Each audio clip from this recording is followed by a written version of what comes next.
All right, good morning, everyone. It is Thursday, September 16th, 2021, and this is the regular meeting of the California Fair Political Practices Commission. Mr. Baker, please take the roll. Commissioner Baker? Here. Commissioner Cardenas?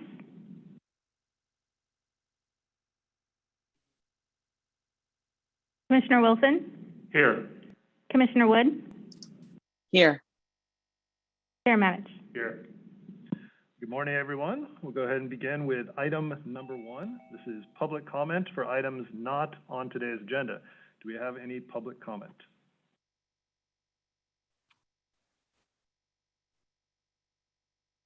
Hearing and seeing none, we'll proceed to item number 2, approval of the August 2021 Commission hearing minutes. Do any commissioners have any edits or comments on the meeting minutes?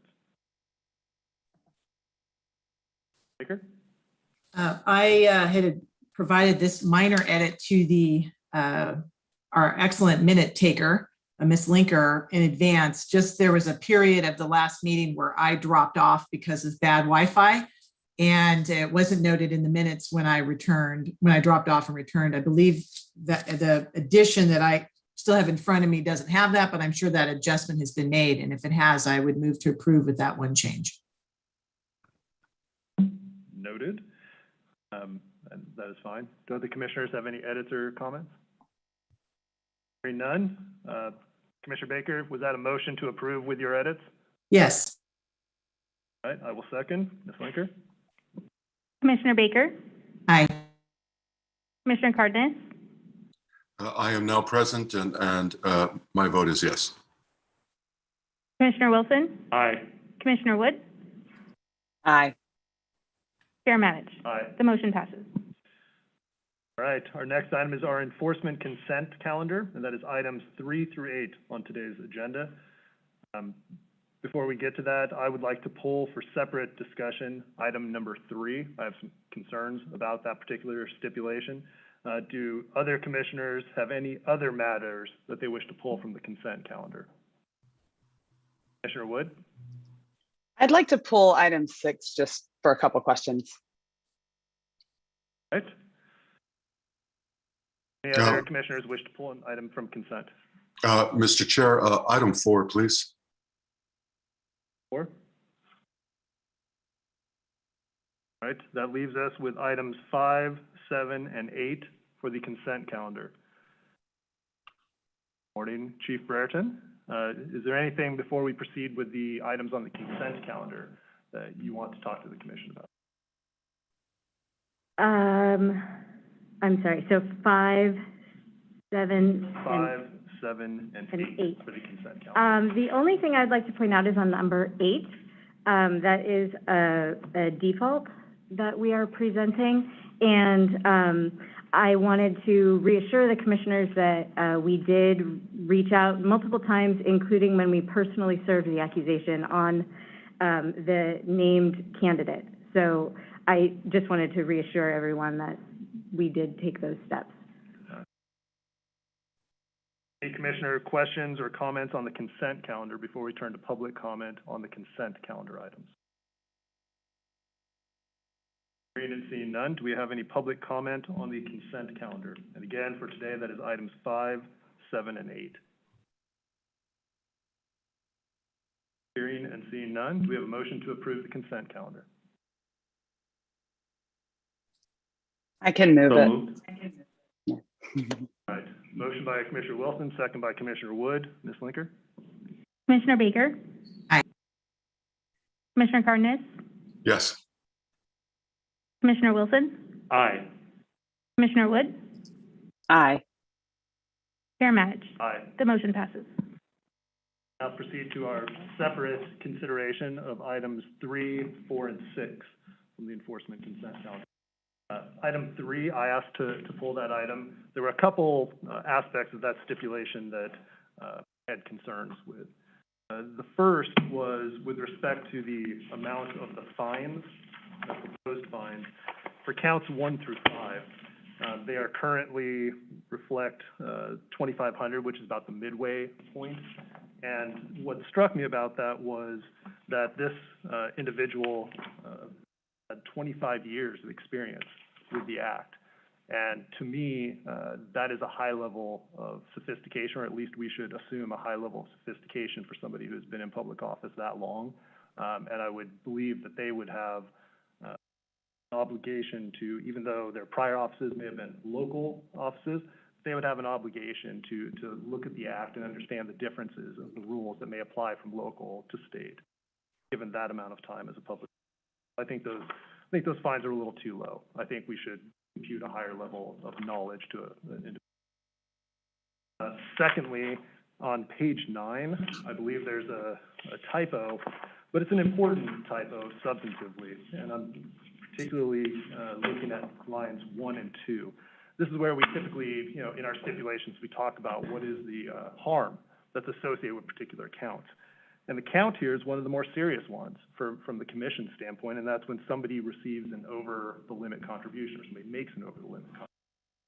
And the harm identified in the stipulation is a lack of transparency, and I don't think that's actually the most serious harm that exists in these types of violations. I think the harm is allowing somebody to have a disproportionate impact potentially on an election. So either they are able to contribute more and essentially speak more than other folks who abide by the limits are, or it could have a discouraging effect on the opponents of that particular candidate that receives the over-the-limit contribution.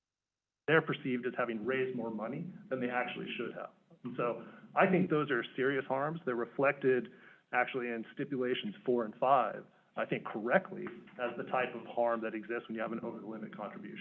I think in this stipulation, the way it's written on lines 1 and 2, is just not accurate. I think that needs to change. Thirdly, I would just note that after looking at STIPs 4 and 5, those are related to this case, and they have to do with folks who have not filed major donor reports.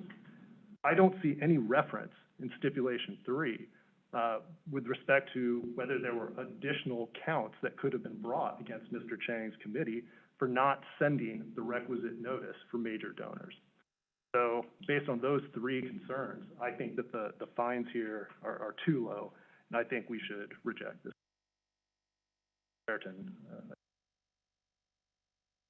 Thank you. I have the microphone close enough so you can hear. So I would first say that I do agree with you.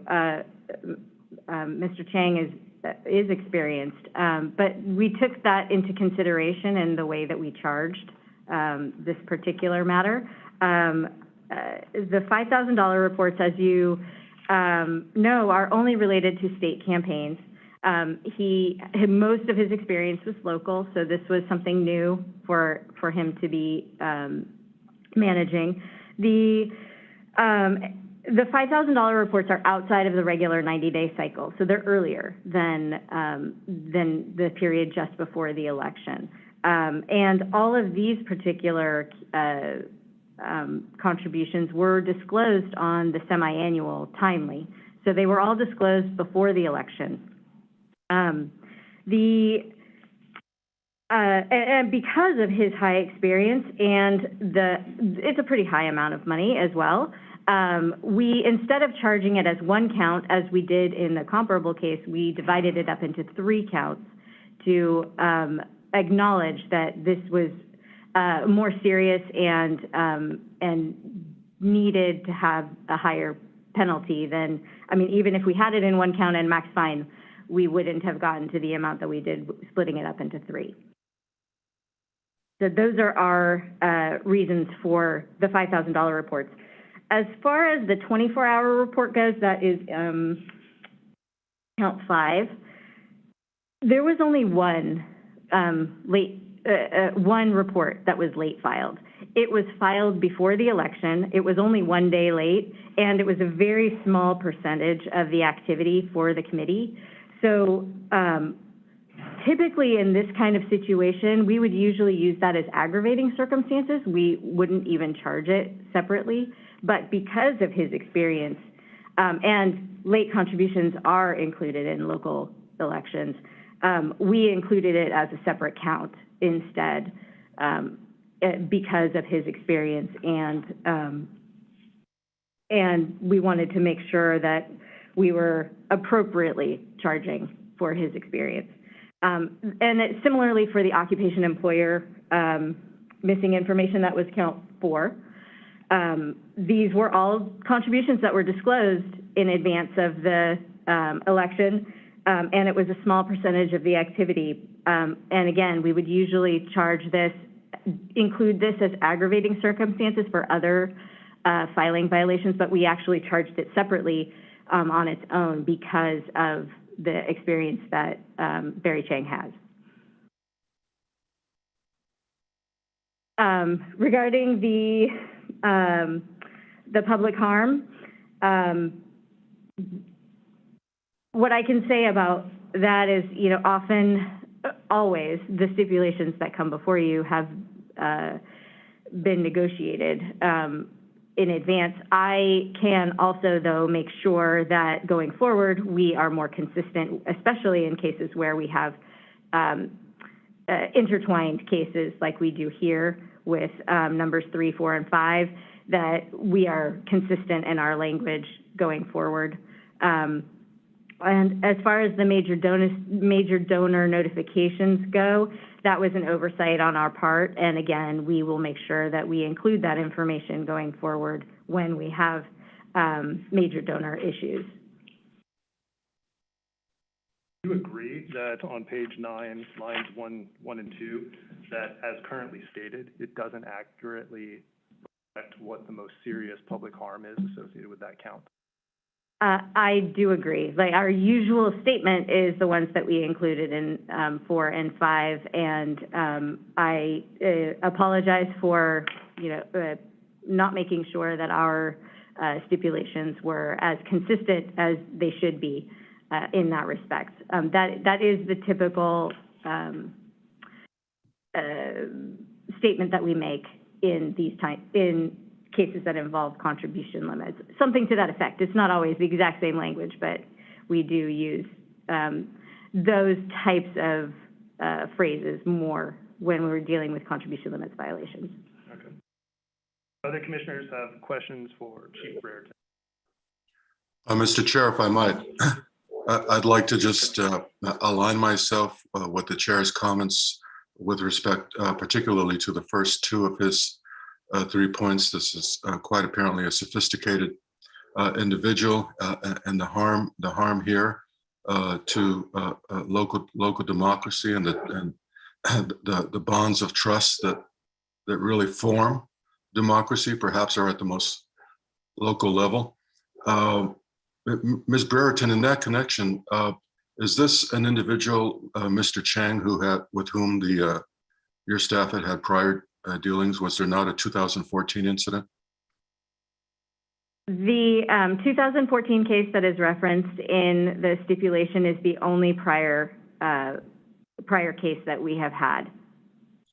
In addition to his many years of service in different jurisdictions, it is the case just by reading publicly available documents.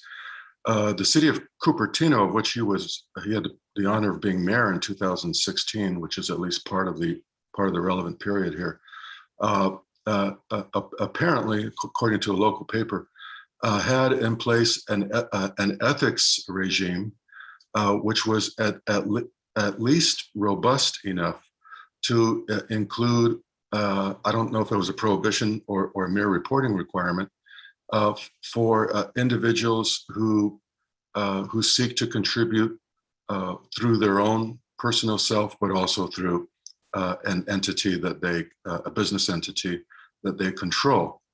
And it was referenced in a local paper back in, I think, May or March of 2016, that Mr. Chang had been approached about this, and that his response, similar to what is indicated, in fact, in verbiage, which is remarkably similar to what we find in the stipulation. He said that he found, he acknowledged the boo-boo, my characterization, not his, and he referred to the ethics regime that he was facing there in his own town, of which he was mayor, as being complicated. The same adjective that he uses to refer to the FPPC's regime. Further, this individual, and I don't know if this shows sophistication or lack of sophistication. I'm going to argue it shows a sophistication and gumption. This is an individual who apparently, according to the record of, bless you, Commissioner Baker, does his own fundraising. He approaches people individually and asks them to contribute. And the record shows that within days or hours, contributions are made doubly by individuals as individuals and by individuals through organizations that they control.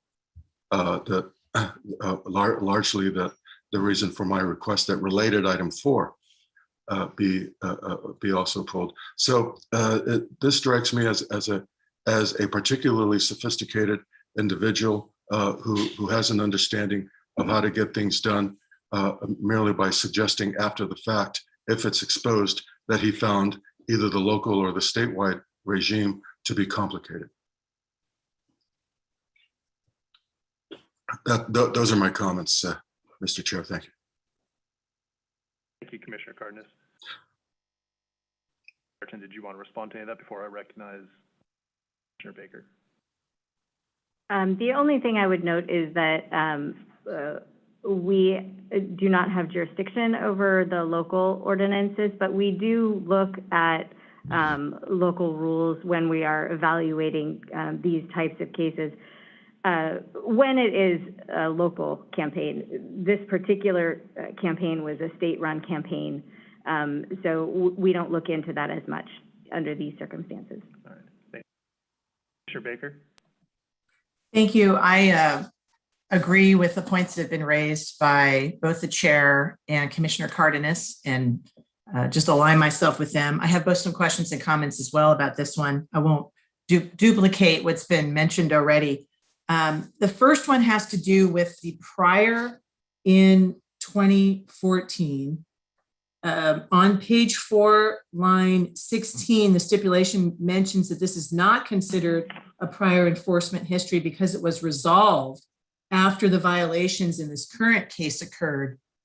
But was Mr. Chang already aware because of that? Maybe the case was resolved before these issues, but was Mr. Chang already put on notice because of that case of these requirements? I sometimes our stipulations get much more granular in that respect, and that's a fact question I have first. Typically, we view prior cases in the light of the factors that are presented in the regulations as for consideration regarding penalties. When we have a case that is either after the activity, which we have here, some of the activity was after, some of the activity was before. But it's hard for us to be able to say that this was that the prior case was a learning experience for him when it's so close in time. And so to be more fair to the respondent, we chose to not consider it as a prior as far as an aggravating factor goes. It is still good information because it shows part of his history and experience with campaigns, but we did not include it as a factor when we were evaluating the penalty amount. Thank you. I think I'm going to drill down a little bit differently then, I think I heard I guess it goes back to my question again, though, was that complaint in the prior action from 2014 something that he had already received, even though it had not been resolved when the other violations that are the subject of this came up? What I think I'm hearing is they were very close in time and some was before and after. If you know that, if you could just clarify that for me, please. And regardless, I would find in a stipulation very helpful to make that clear, given that it's a prior. I appreciate that it mentions that it was not used as a prior in this instance, but I think that question popped up immediately when I saw it. So can you clarify the timing again for me? Yes, so the complaint itself was received before these violations occurred. Okay. But as for the timing of our investigation, that's less clear. Okay, understood. I think I am going to agree with the chair that we reject this today. We'll come to that vote in a moment. And if it does succeed and you go back, the feedback I'm offering is that be addressed in that paragraph so that it's very clear the timing, because these become precedential value. You know, we rely significantly on the comparables and sometimes even go back and read them, and it'll be helpful to have that fact noted. Next question I have has to do with the counts and the violations. This is a little bit more of an education for me, I suppose, but each of the counts has multiple contributions that were a violation. And I'm wondering, for example, count 1, the failure to timely file the 5,000 reports, that was done for 10 contributions. So how does that really factor into what the maximum penalty could have been? And did we try to group the violations into counts? Asked a different way, if that first count had been split into 10 separate violations, wouldn't the maximum fine have been considerably higher? And I know perhaps in the negotiation back and forth to settle this matter, that may be part of the strategy. If it is, please let us know. But I guess it's a two-part question. Was there a decision made to group them into counts instead of separately? And couldn't the maximum fine have been much larger as a result? Yes, the counts were divided to align with our comparable case as far as the monetary amount goes, as close as we could, because we felt like the charging here deserved more counts since it was a much higher amount that was not reported on the $5,000 reports. But, and the comparable case has about 100,000 per, for the report that was late filed, so we roughly divided the counts around that, because it was a little over 300,000 for these, a little over 300,000 for these total. Does that answer your question? I think so. What I might be hearing is that the counts might have been driven by individual factors that you've mentioned in response to other questions, but also by the comparables, instead of the comparables come after the counts. And is that what you're saying? The comparables help give us a guideline because they've come before, they have been approved by the commission, so we have a sense of what the commission finds telling, what is important. So we use those to help us to craft our stipulations so that we are following the guidelines in the regulations. But the comparable gets us in the ballpark, but then we use our other factors to decide, well, how do we want to, how does it weigh? How do the other factors weigh? So in this case, the experience weighed quite a bit, or so did the amount, the number that was actually missing. So those are things that we take into account. But then we also look at, and the number and the amount goes to the public harm. That was a lot of the campaign that wasn't disclosed in those short 10-day reports. But in mitigation, then we go to, they were all disclosed on the semi-annual. So they were still disclosed before the election.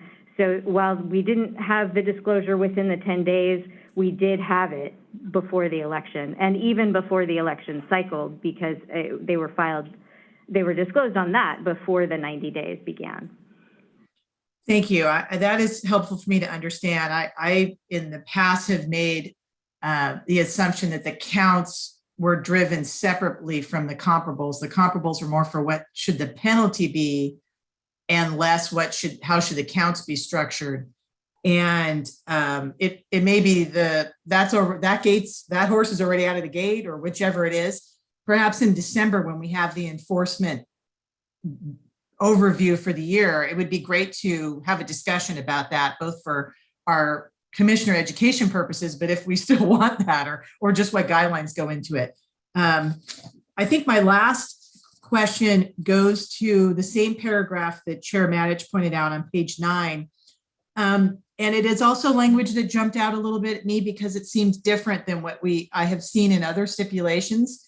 And that is lines 5 and 6, page 9, that Mr. Chang contends they did not intend to conceal, deceive, or mislead. I feel that I've seen in other stipulations a statement on our part, there was no evidence of this.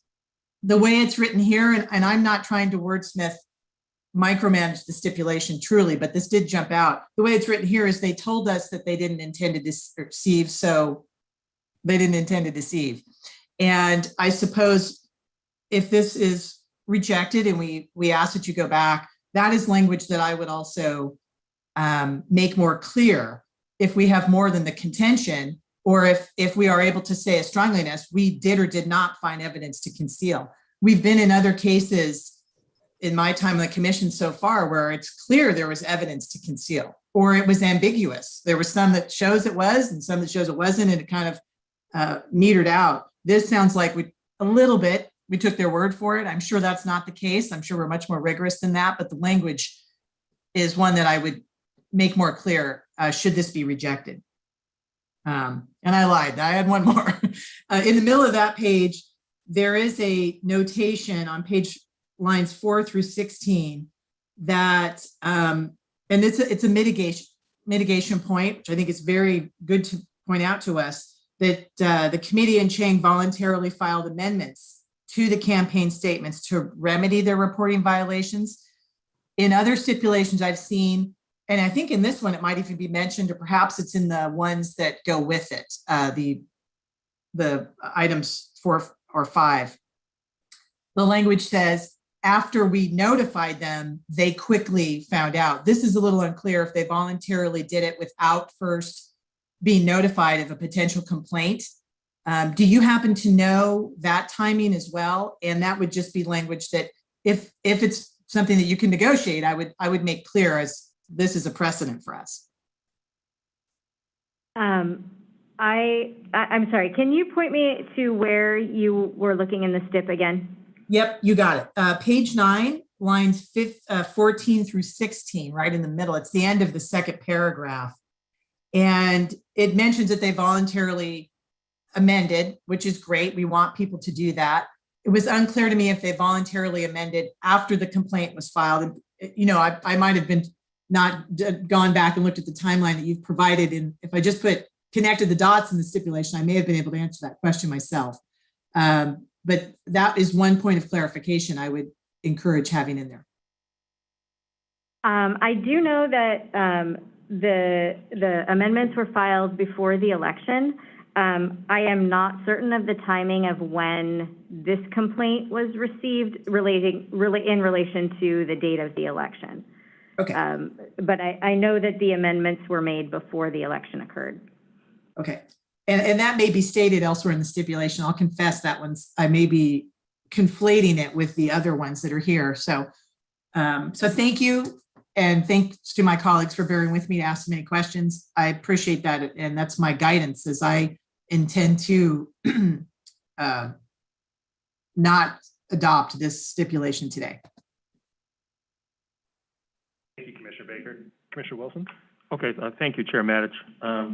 Thank you, Ms. Chief Brereton, for responding to some of the questions that I had, and I want to associate my comments with the Chair and Commissioners Cardenas and Baker. But my question goes more to what would be the maximum fine potentially that could be imposed on Mr. Chang? As the counts are stated, the maximum fine would be $30,000. Now that's considering that several of the counts are combined. Okay. I am not savvy enough or quick enough with my math to do the calculation if everything were charged separately. But it would be 5,000 per count, however it's charged. So, you know, if there were more counts, like there were fewer, for instance, contributions or reports that were combined into a count, so that made more counts, or we had one count per report, that would increase the fine accordingly. Yeah, well, thank you. I'm sure your mathematical skills surpass mine. I use a lot of calculators. But I kind of also have just a kind of a related comment. I find it very difficult to accept the fact that, oh, this was just an oversight on Mr. Chang and his campaign committee's part. He's been serving as an elected official since 1995. He's run for the legislature at least, I think, twice. He's run for statewide office as a candidate for the Board of Equalization.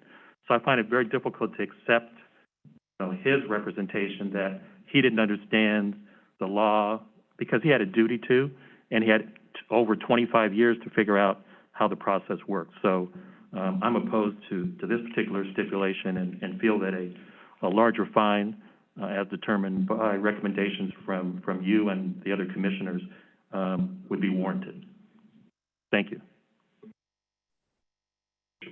Commissioner Wood, anything you wish to add? I want to thank my colleagues for their comments. I also agree with the bulk of them. I wanted to especially highlight again something Commissioner Baker said. I think I love having her go before me because she always says things that I think, oh yeah, that's how I should have phrased it. But this, what she raised about the exercise of, she didn't say it this way, but the exercise of discretion with regards to counts and kind of educating us about how that discretion is exercised and how it's constrained by the comparable cases, I think would be really useful because it's only today, I don't teach criminal procedure, which I assume is the class where this is taught, but it's only today that I'm realizing that the discretion for the maximum fine comes from the number of counts that are decided to be assigned to any given case. And so if the comparables constrain that, that's really interesting to me. But even after you've decided on the number of counts, I guess you still get to choose, you know, where to land on the penalty amount after that. But that's a much smaller move than deciding whether we're going to separate out all of these 20, you know, contributions that weren't disclosed or put them all together in one and things like that. So anyway, just I want to double down on what she was saying about kind of a plea for education. I'd love to know, you know, do you have memoranda inside the enforcement division that kind of guides people on how to make this choice and things like that? We use the regulation itself as our guidance. It's 18.361.5, okay. And there are 8 factors. We include those in each step, but those are the guidelines that we use when we're determining how we recommend charging for a case. And it's a balancing test, you know, where we go through all of the factors and then we balance them the best that we can. We do use the comparables as a guidance for us as to how those factors had been balanced before. So they definitely help us to shape how we're going to present a case. But ultimately, the comparable is one of the factors that we consider when we are recommending a penalty.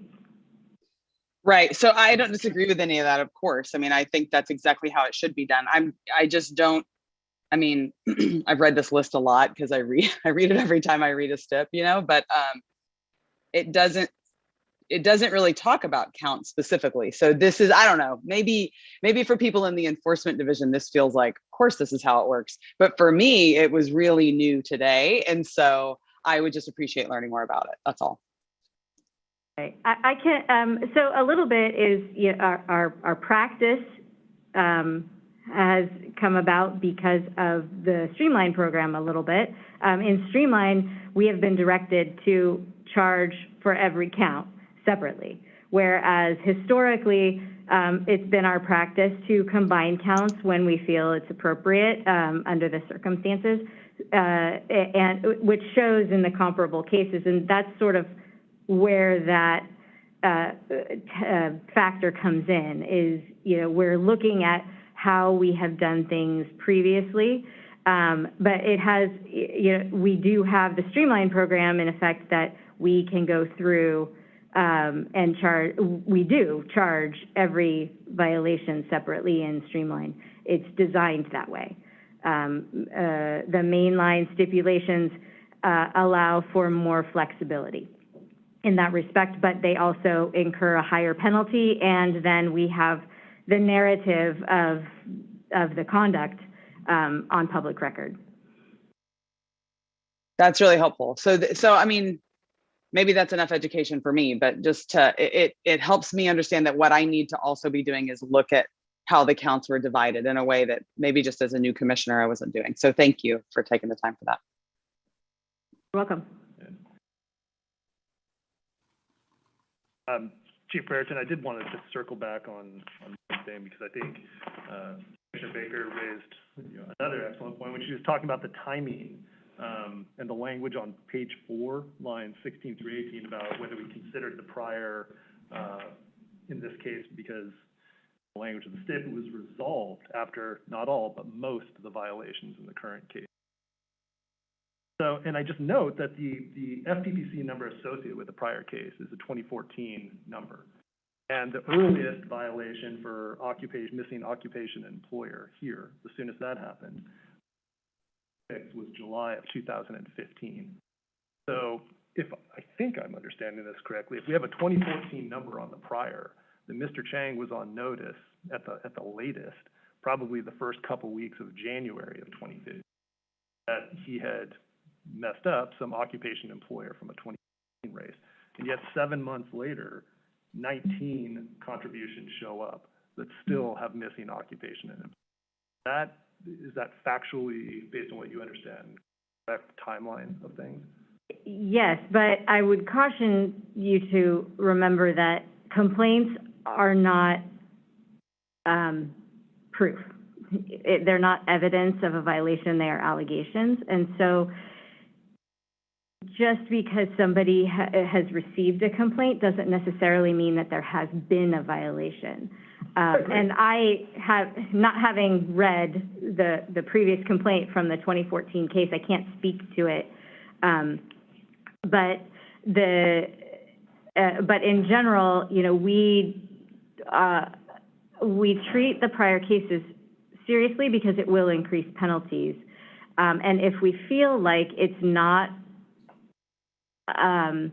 enough of an educational experience to have been putting that party on notice, we will treat it a little bit differently than if it were a case that had been done and resolved 5 years prior, or within 5 years prior, but certainly prior to the activity of this case, where we can say, yes, they were on notice because this was approved by the commission and then they did it again, you know, within 6 months or something like that. That's more clear cut for us.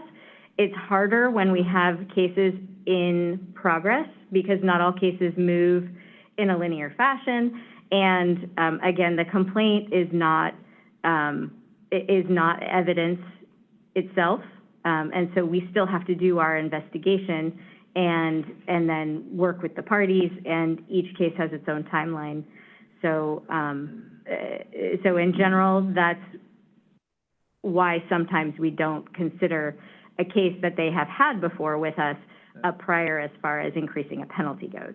Yeah, well, I don't disagree at all that a complaint is not a final finding. It's not violated, simply an allegation. What I would just commend to you, though, is I think in some circumstances, it could put the party reasonably on notice that they should be a little bit more careful, even if there's a complaint.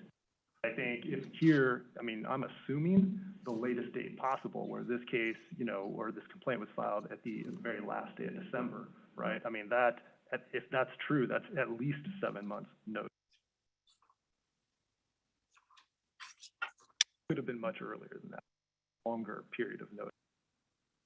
So I just take somewhat of a skeptical view here that prior case shouldn't have factored in.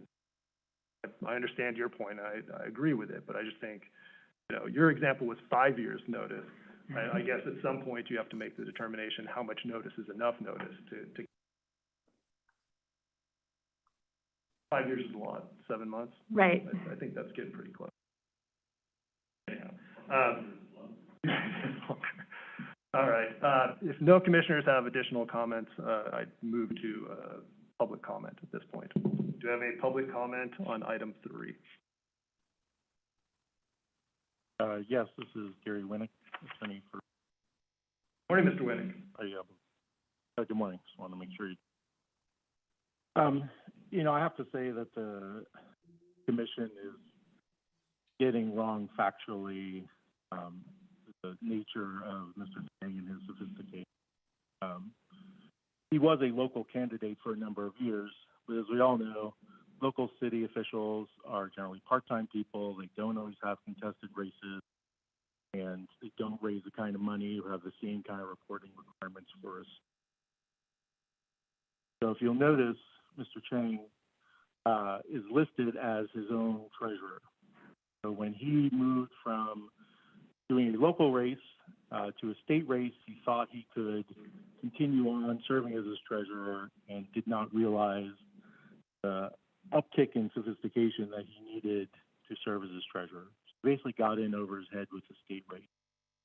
But if you notice, he also, once he realized that $5,000 reports were missing and there were contribution issues, he hired a professional treasurer to help him. And that's why all the required reports got filed before the election, so the public had notice of them, and all the impermissible contributions were returned, so he did not enjoy the benefit of those as part of the election. And that's what I think we want candidates to do, is to seek professional help to help comply with these rules where they make these errors. And I think it shows he was not a sophisticated candidate, because a sophisticated candidate for a statewide race would certainly hire a professional treasurer type to help them file the forms. And again, the public harm was mitigated. All these contributions were publicly reported before the election and the corrections made. Mr. Chang's been completely cooperative with the FPPC. And quite frankly, he's no longer in public office. He only received 10% of the vote in the June 2016 primary election. And he's been working with the FPPC for 5 years now on this case. And now it sounds like we may be headed to near a 6th year, even though the corrective filings have been out in the public 5 years. So I don't think the commission is overstating the level of his sophistication with regard to these rules, and also his level of cooperation and mitigating information or mitigating actions they took to correct those errors before the election. I have to also take some issue with the commission bringing in outside information to, you know, disparage Mr. Chang's character or to help, you know, try and guide the discussions on the case. You know, if external evidence and independent commissioner research is going to be conducted, then there really needs to be a more formal evidentiary hearing to discuss those issues, and not sort of a one-sided, here's what I found in the newspaper, and no chance to meaningfully respond to any of those issues. The commission has in the past stuck to the 4 squares of the stipulation and other decisions, and I think that they should continue that practice, or I think it's going to go to a place where people are not going to be willing to settle, and we'll just make evidentiary presentations before the commission and let the commission discuss the issues. I also take issue with the Mr. point Winnick, that your it's time is unusual to expired, have- but I'm going to give you another 30 seconds to wrap up your comments. Thank you. I appreciate that, Chairman. I just also take issue it's unusual to have individual candidates serve as their own fundraiser. I think that shows, again, a lack of sophistication, not the opposite. most assembly candidates hire a professional fundraiser, and Mr. Chang did not, and that shows lack of consistency. And just last point, I think the commission should also be careful about being consistent in articulating penalties with prior cases. That policy has been in place for 40 years to avoid appearing partisan or playing favorites. And I think here enforcement, appropriately used the appropriate compensations that were recent, cases that were recent, and came up with a significant penalty. $17,000 penalty in the commission is not insignificant. So I hope we'll take that into effect, those points, as we're considering a potential. I appreciate it. Commissioner Wilson? All right, any other commissioners wish to speak on this before we proceed to a vote?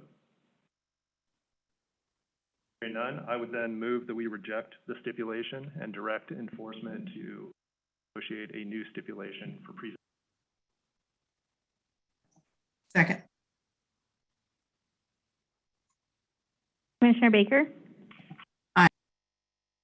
Commissioner Cardenas? Yes. Commissioner Wilson? Aye. Commissioner Wood? Aye. Chair Matich? Aye. The motion passes. All right.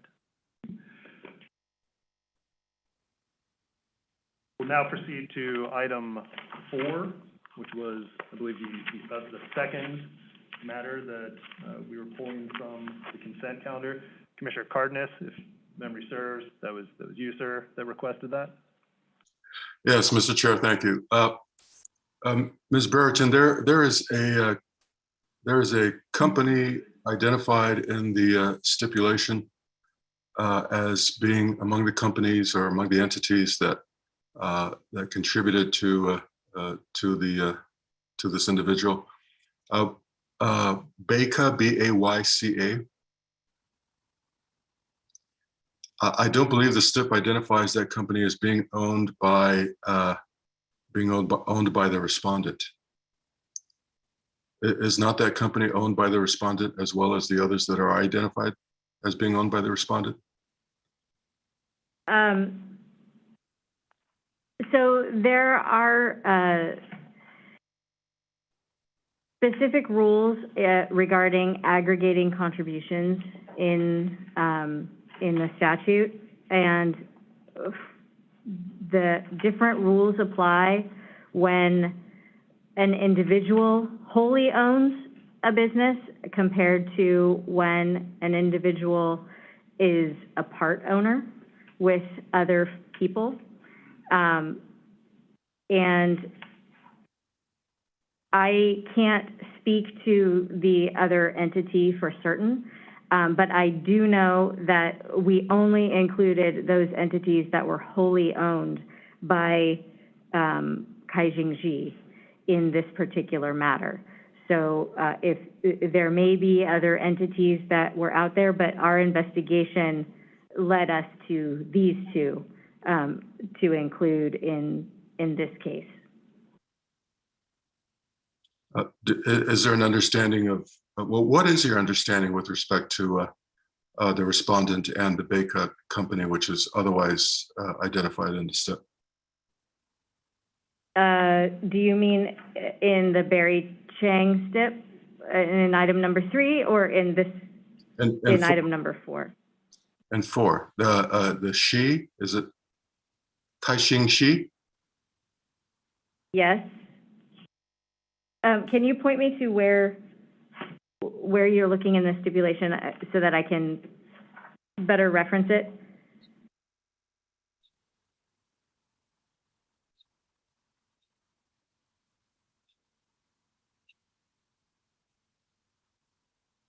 So it's actually in the other stipulation, the list of companies that contributed to Mr. Chang. There's a company identified as B-A-Y-C-A, Bayca. Right.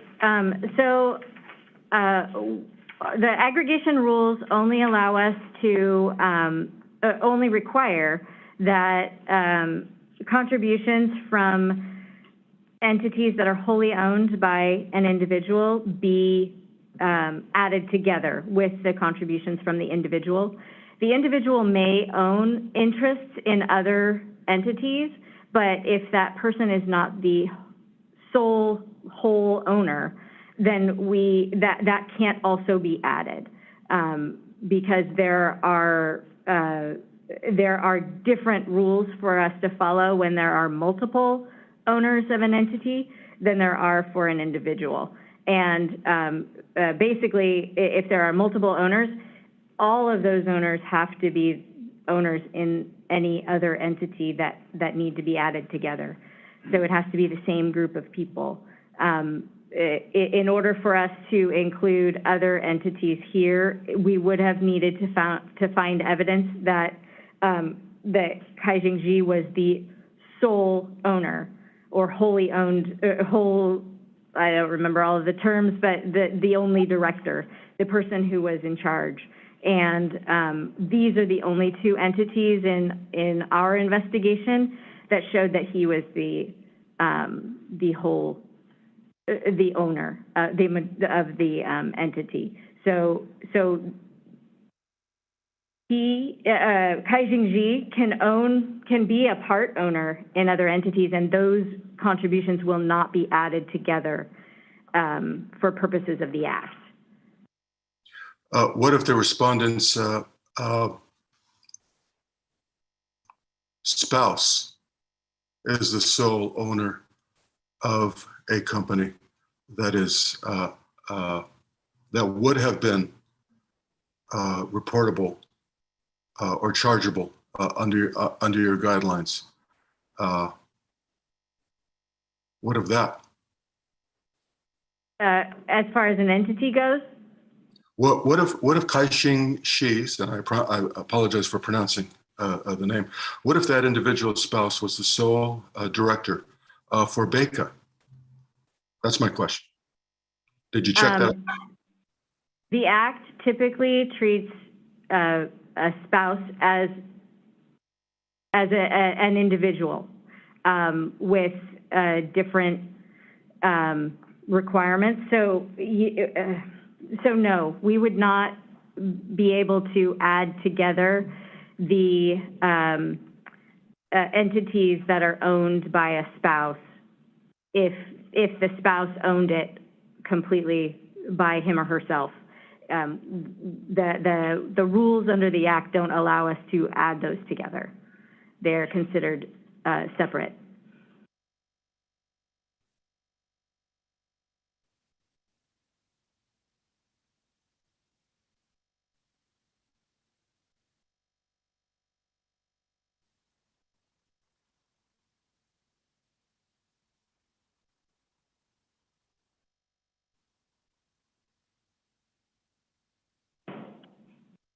Cardenas, do you have anything further?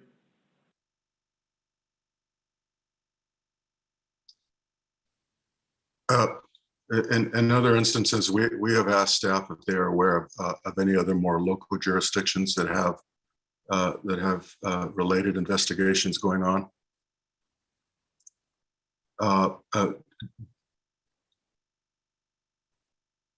So I will ask that question, Ms. Burgeon. Are you aware? We are not aware of any investigations involving the parties named in item number 4.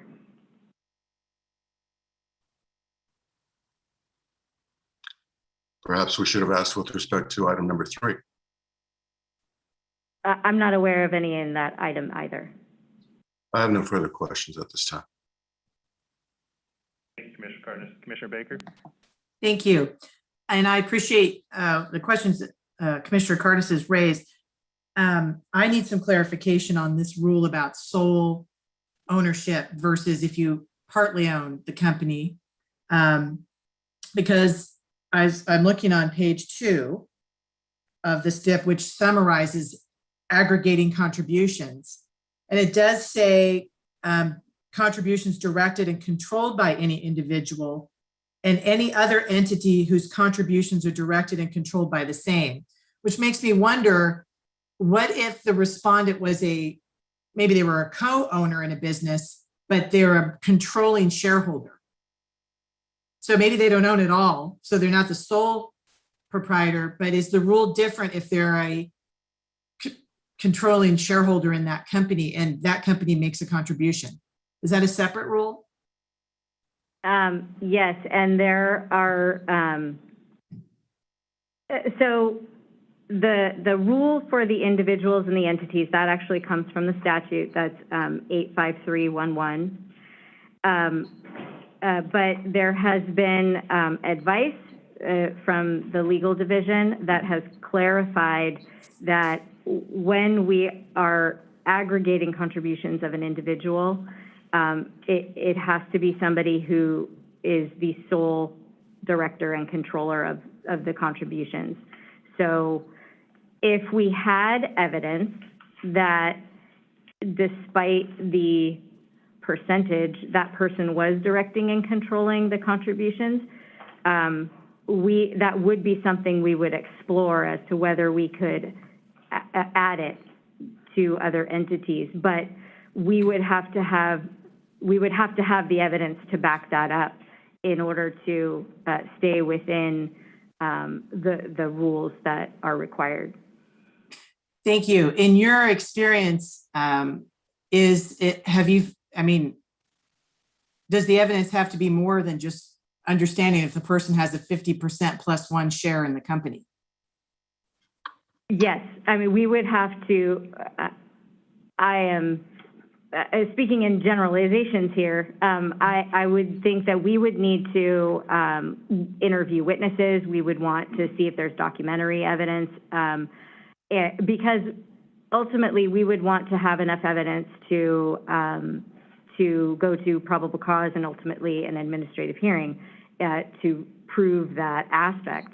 Because it's very serious to generally, if we're seeking to show that contributions should be aggregated, there is another violation that we're looking at, like contribution limits, for instance, which is much more serious. And we'll want to make sure that we have that nailed down before we bring charges. And do you know if with respect to the company that Commissioner Cardenas has pointed out, if the respondent is a majority shareholder of that company?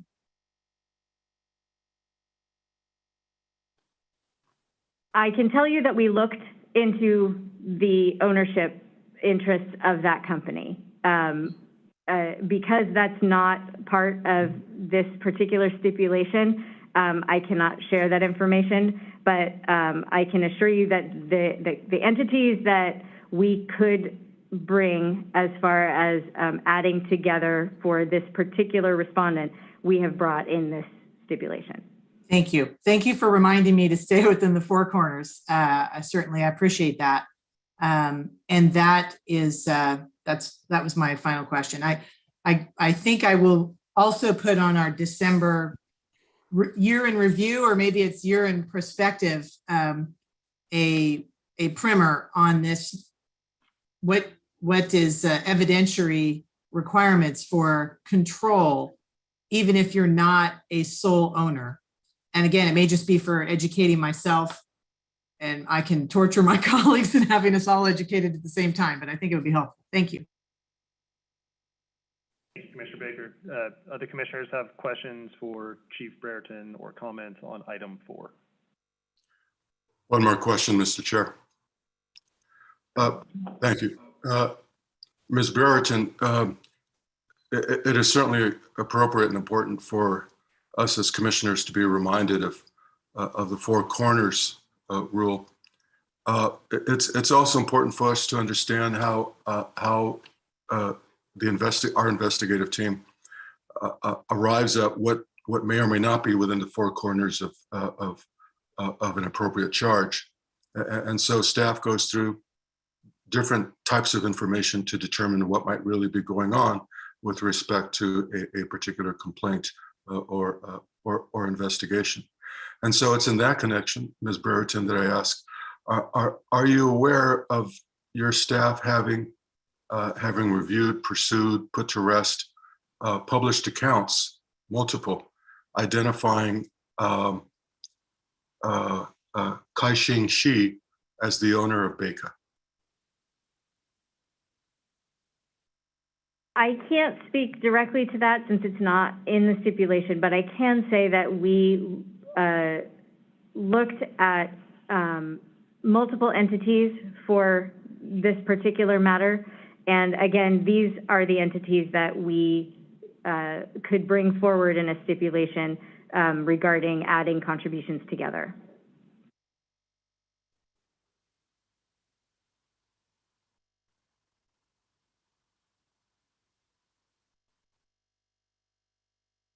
Regarding adding contributions together.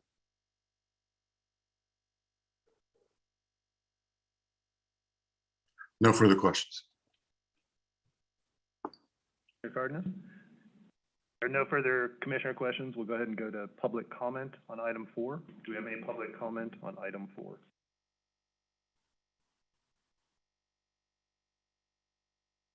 Hearing and seeing none, do we have a motion on item 4? I will move to approve item 4. Do I have a second?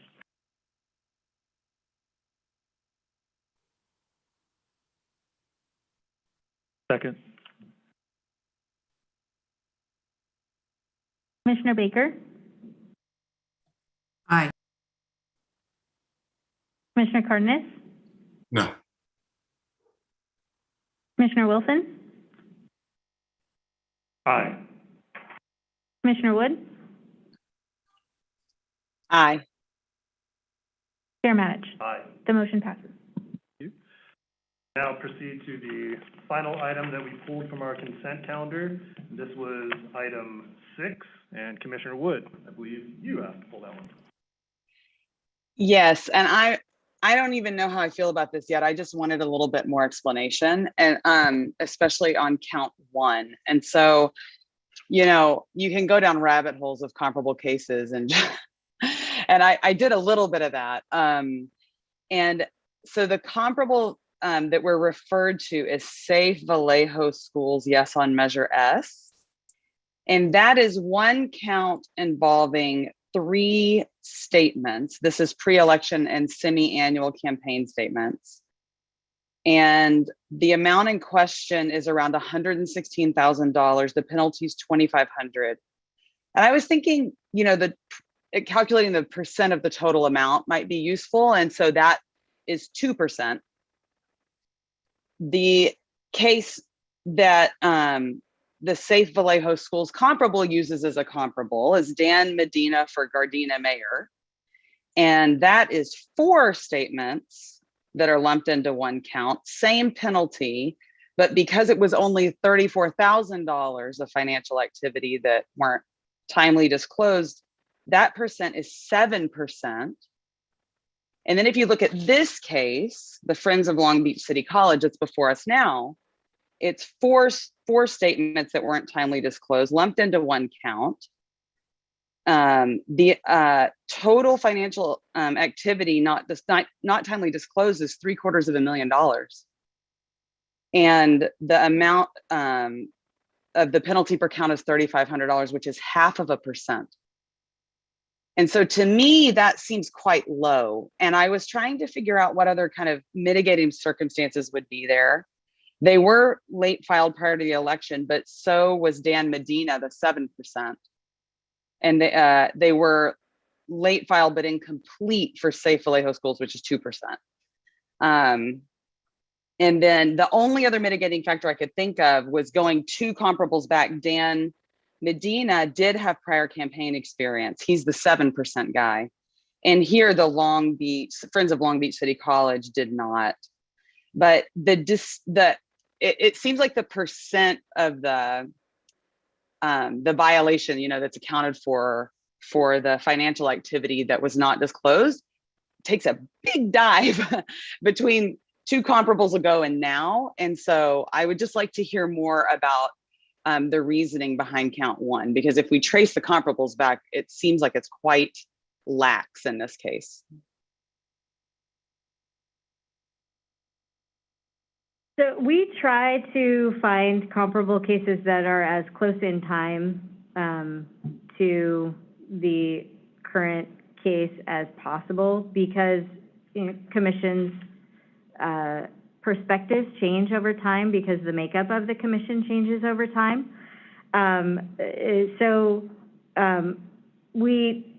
We typically, that is one of the reasons why we used the Safe Vallejo schools, because it was decided in 2020. So, that's pretty close to now, as far as our comparable cases go. We do take into account all of the factors. So, and it's also not perfect in that every case has an opposing party to us who is negotiating with us and, trying to reach a resolution that everyone feels comfortable with, that is still in line with the comparables. These types of violations are typically the kind of violations that would be in a streamlined STIP. Now, previously, we didn't have the streamlined program in as robust of a format as we do today. So, which is another reason why we try to use as current of comps as possible. I can't speak to what potentially was on the table at the time of the Dan Medina case, but it could be that, options for streamline were limited at that time. Our most current program that's in the regulations has only been in effect since 2019. So that has been our most robust period. So our comp here takes that into account by using the Safe Vallejo schools.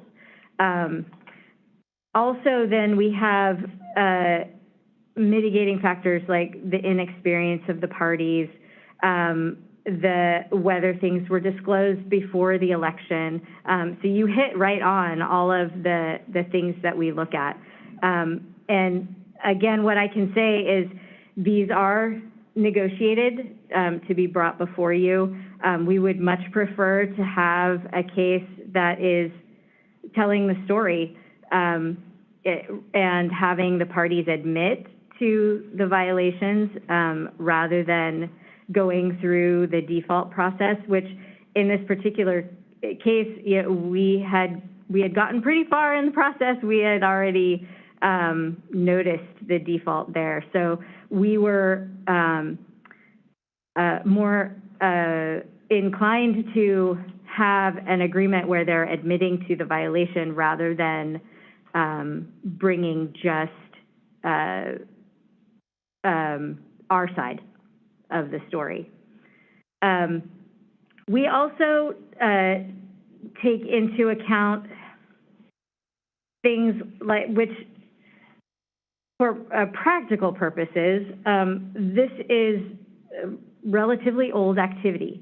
The campaign was in 2016, in the first half of 2016, and much of the disclosures were made before the election occurred. So,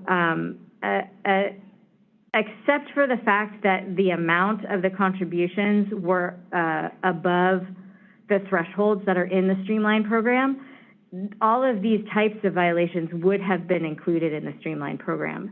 So we're accounting for the higher amount here in relation to our Streamline program by bringing it as a mainline case. Okay, and just to be clear, because the Streamline program would have lower penalties. Is that That's the correct. Okay, I just want to make sure I was drawing that connection for you. I mean, for myself. Okay, I'd be curious if other commissioners have thoughts on this. I don't love this, but I could go along if other commissioners are kind of okay with it. Let me just say that I think Commissioner Wood, you raise an interesting, you have an interesting observation in terms of the difference in percentages. I think from my standpoint, I would caution us from putting too much emphasis on a percentage in the context where the enforcement chief and the attorneys in enforcement are balancing a number of factors, because in any one given case, the balance of factors could be different. And so it's hard to truly say that when we look at the comparables that it's, you know, on every single point that it's apples to apples. I mean, the sophistication of the parties could be different between case to case, so it could make the percentage and justify a difference percentage. So I tend to try to look at this more holistically than just distill it down to a specific percentage. I mean, I think it's a good observation, but I'm not sure I would want to be so rigid that we're instructing that every single case always fall within a certain need to allow for more discretion. Secondly, I think the way that enforcement has divided up the counts strikes me as pretty fair.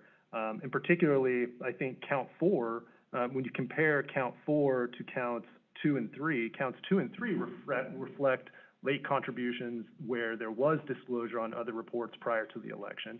And count 4, with respect to the 9 where there was not disclosure prior to the election, the recommended penalty for 4 reflects that because it's higher. And so it's the balance of factors, even though the problem is the same, you didn't file the report on time, the difference between those counts is one set of reports, the information was disclosed prior to the election, and the other set it wasn't. And so in that sense, I think the difference in the penalty amounts makes sense. It's justifiable.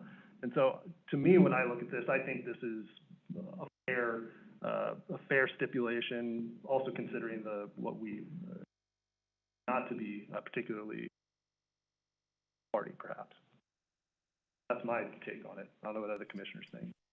Mr. Chair, I missed the last sorry. part of what you said, not to be what?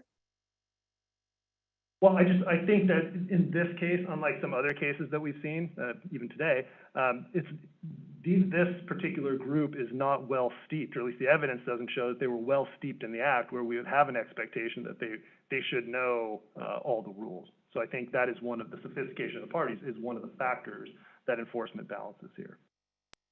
In total, So if I can just think respond, oh, sorry. Go ahead. So if I can just respond to that, I just want to be really clear about what I was saying and what I wasn't saying. So I'm not urging a rigid adherence to any kind of percentages. And I did bring up in what I was saying, I was talking about prior campaign experience and whether things were late filed prior. And Safe Vallejo Schools did late file prior to the election, but it was incomplete. And so that might be a good reason that it looks a little heavier than what we see here. So I just want to, just moving forward for like purposes of the minutes, I'm going to be really clear about what I was saying and what I wasn't saying. Thank you. Commissioner Baker? Thank you. I appreciate the questions that Commissioner Wood has raised and going into the comparables. I know I've done that on some instances where it's helpful. These are all very good questions and looking at percentages. So I would encourage us all to continue to do that. For me, this isn't so outside the bounds that I would not support what our chief is bringing forward and the balance of factors that her team has gone into. Nothing has jumped out at me. It's a red flag. You know, unlike some of the other times where we've said, you know what, we want to have you go back and try again because we just have some other areas we want to emphasize. But I just want to say I do appreciate the questions, going in and reading the comparables, maybe even asking for more. I know I've done that in other cases so that we are doing a diligent job. So I appreciate it. Baker, Wilson, Commissioner Cardenas, any comments from either of you? We didn't see none. Do we have any public comment on item 6?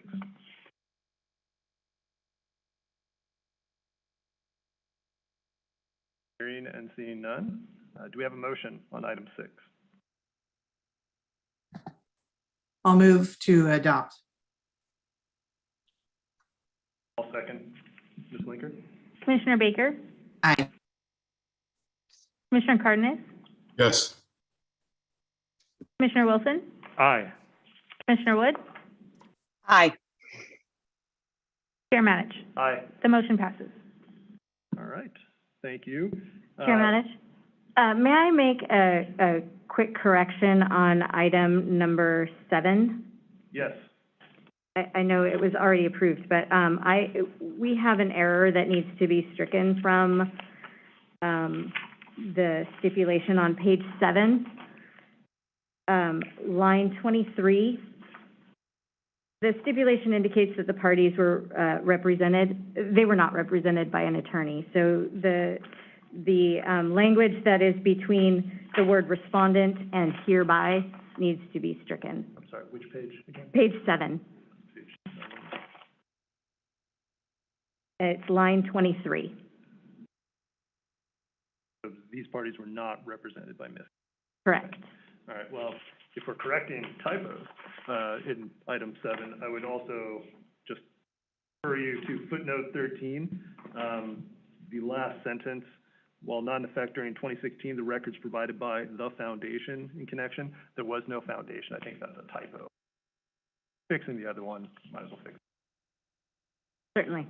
All right, thank you. All right, so that brings us to item 9. This is notice of intent to present a default decision and order at our next meeting. Chief Brereton, did you have anything you wish to speak on? Yes, the parties have reached out to us, having received the pre-notice of the default, so we will bring it back at another time if we're able to negotiate a settlement or as a default. The commissioners have questions for Chief Brereton on item 9. Hearing and seeing none, proceed to our general items. Thank you, Chief Brereton. Appreciate your time and your input today. Move to item 10. This is our pre-notice discussion of proposed regulation 18421.10. And with us today is Staff Commission Counsel Torrin Lewis.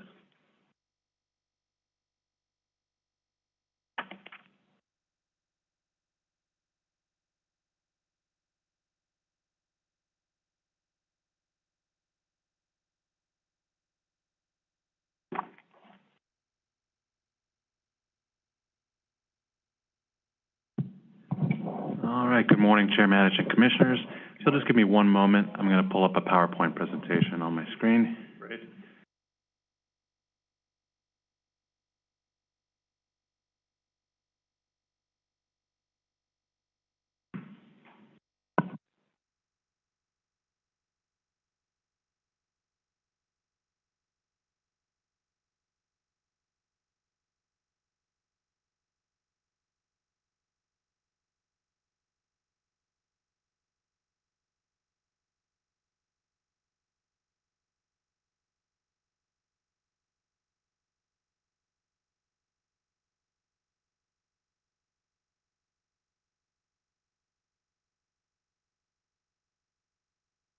All right, there we are. So good morning again, Commission Counsel Torrin Lewis. I'm going to be talking about proposed new regulation 1842110 today. As you may recall, this concerns amplification of online advertisements and online communications. Just to do a quick recap, again, this is an issue that Commissioner Wood originally raised at our April Commission meeting, and we've discussed subsequently, including a proposal by staff at the June meeting, at which point the Commission instructed staff to actually take out this issue of amplification from proposed amendments to the so-called blogger regulation, and instead present revised language as a standalone regulation. And so that is what is before you today for pre-notice discussion. Just a quick visual. This one a lot simpler than previous ones. So what we're talking about here concerns expenditure reporting. These are rules found in 84211K specifically. What we're proposing is, again, concerns only this universe. I should add that not pictured here, but I think relevant to this discussion also is section 81002A, concerning the purposes of the Act, and specifically that receipts and expenditures in election campaigns should be fully and truthfully disclosed in order that the voters may be fully informed and improper practices may be inhibited. So I think that's just kind of relevant to keep in the back of our minds throughout this discussion. So what do we mean when we use this term amplification? Broadly speaking, and to be clear, this is not specifically the definition that we'll get to in the proposed regulation, but broadly speaking, what we're talking about is the activity that includes, one, paying to increase the online presence of a communication through sharing and other means. And secondly, and arguably more of a deceptive practice, is paying to increase the apparent audience size of an online communication or advertisement, that should actually say, to give it the veneer of popularity where that popularity might not actually exist in real life. Some examples of these kinds of activities include buying followers and likes, or similar, comparable terms on other platforms that use different language, as well as bots, which we'll talk a little bit about later, which are programs that automatically share content, for example, by retweeting the customer's tweets. What does this look like in practice? I've included a screenshot here from a site that purports to sell tweets, retweets, among other things. So there are a lot of companies online that advertise this as a service. So again, they sell social media followers, friends, and really for very, very little money. We're talking for pennies each, or in some cases, even less than that. And so I kind of think of the purchasing of followers and friends as a way to boost the purchaser's online image and reputation. And this could be thought of as more of a kind of static purchase. So you buy the friends, people look at your profile, now all of a sudden you have several thousand more than you used to, or followers, or on Twitter, for example, and that's that. Separately, or perhaps in combination with that, services also sell what are called amplification bots. And again, as mentioned a moment ago, these are automated accounts that are designed to simulate real people, but in a dynamic fashion. So in this case, you would be buying a follower, but that follower is not just going to appear in your profile next to your name, so it looks more impressive to your other followers, but rather it will actually retweet, like, share, etc., your posts, tweets, etc. In some cases, it appears that customers of these services actually buy the followers directly from the service, and knowingly, I suppose we could say. In other cases, it appears that followers are purchased by their employees, agents, PR firm, and so forth. And in some cases, the person for whom those were purchased will then dispute whether they actually knew this was happening and how much they knew about the nature of that purchase and its authenticity, I suppose. The one relevant case study that was in the news, thanks to a pretty high-profile investigation by the New York Times a few years ago, is the now defunct company called Devumi. I think that's how it's pronounced.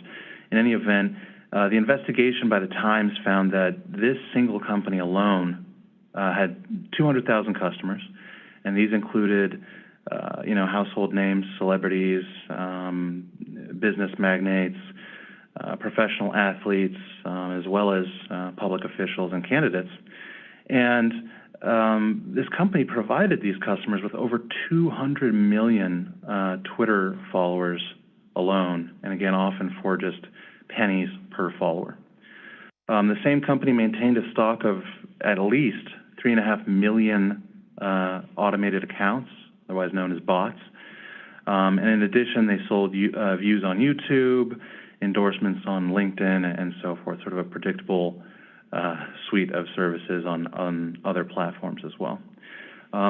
Relevant for our purposes, among DeVumi's known clients was a challenger to then U.S. House Speaker Paul Ryan, and this candidate was alleged to have purchased, I believe it was Twitter followers from DeVumi, which he appeared to then confirm by arguing they were purchased prior to him actually entering that race.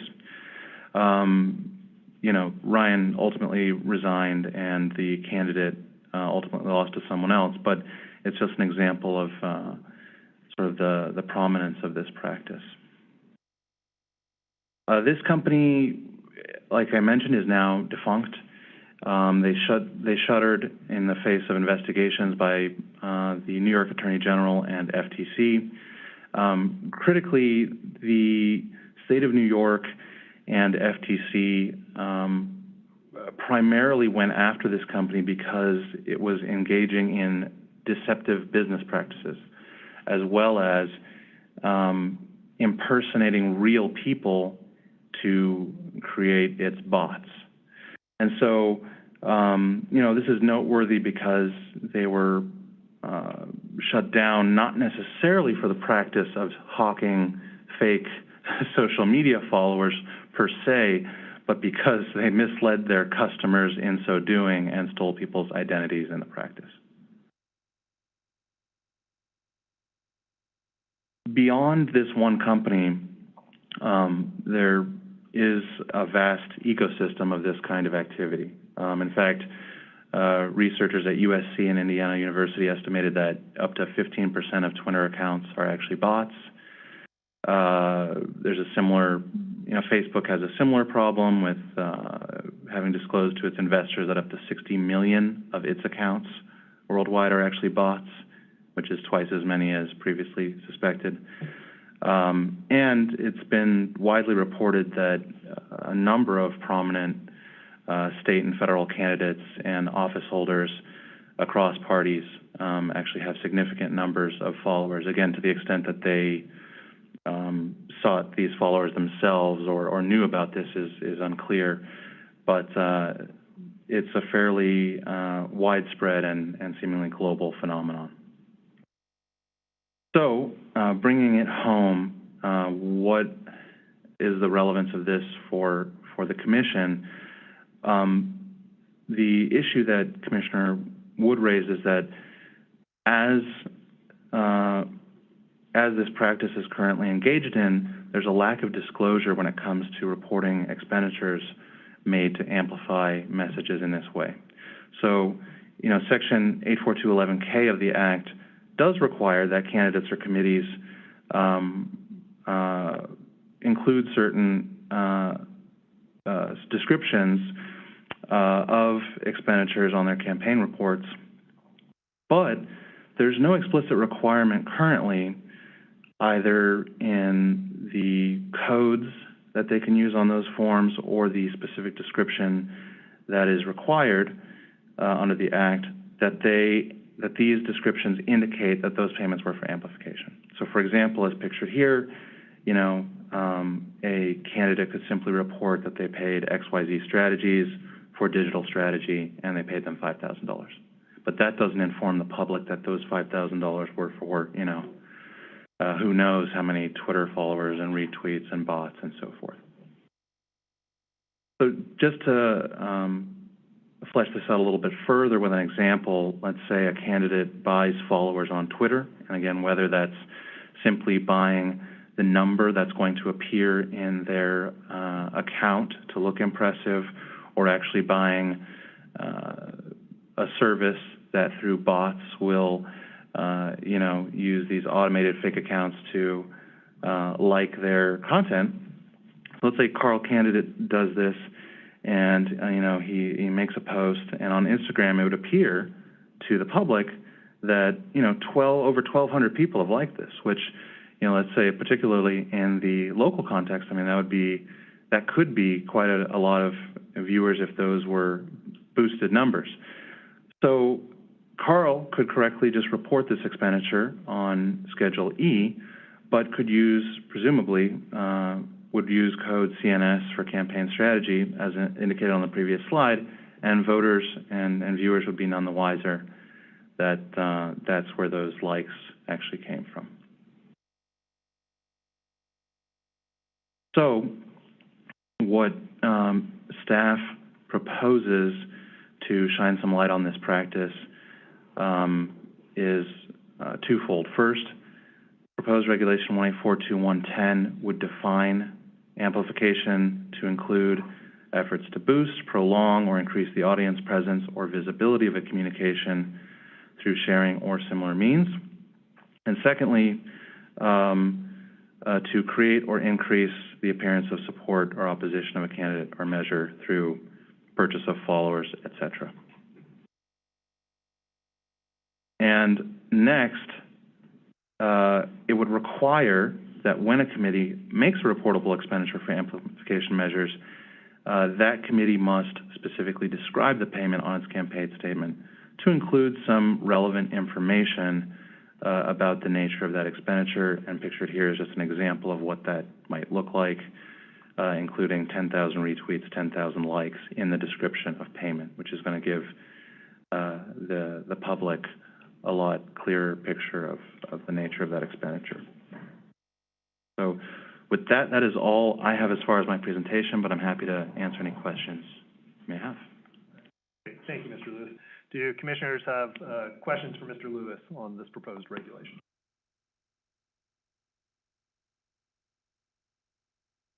Baker. Thank you. Thank you for graphics. Extremely helpful to have. Always appreciate it. I do have some questions and comments. I know this is for pre-notice. We're getting this out there. I want to thank Commissioner Wood for also raising the issue. This was not something I did in any campaign I've been involved in. Of course, I'm not in office anymore, so I don't know if that's the key to victory, but I think you get what you pay for, which goes to my first question. If the message I'm getting from this practice is that the likes and follows that are purchased don't necessarily translate into real people. It is just a veneer of popularity. Is that the practice right now? I suppose a technology can be developed where you're able to buy real people who will then really follow you, whether they're people in your district or in the constituency you're looking to get to vote for you is a different thing. But is it that they're not real? So what we're really going after is the veneer of popularity. I think that's right. I think going back to the purposes of the act, which I started off with, is really just requiring a specific description of what is actually being paid for so that the public knows the reality of that expenditure. And I do agree that it can be, there are elements of deception here. Just how valuable it is to a campaign, I don't know. I mean, I get it. You say you have 1 million followers, that's great. But if none of them exist in life, they're not going to vote for you or contribute to you, but maybe there's people who are persuaded by that. And that goes to my next question. If we follow this potential path of saying that you purchase maybe 10,000 retweets and 10,000 likes, as opposed to other less descriptive or detailed disclosure, maybe it's a code change, which I know is perhaps disfavored because the Secretary of State's in the middle of a form changes, or maybe it's just some other terminology we may use. How accurate is that really? Because if they paid for 10,000 likes and they didn't get it, do they still have to disclose it here?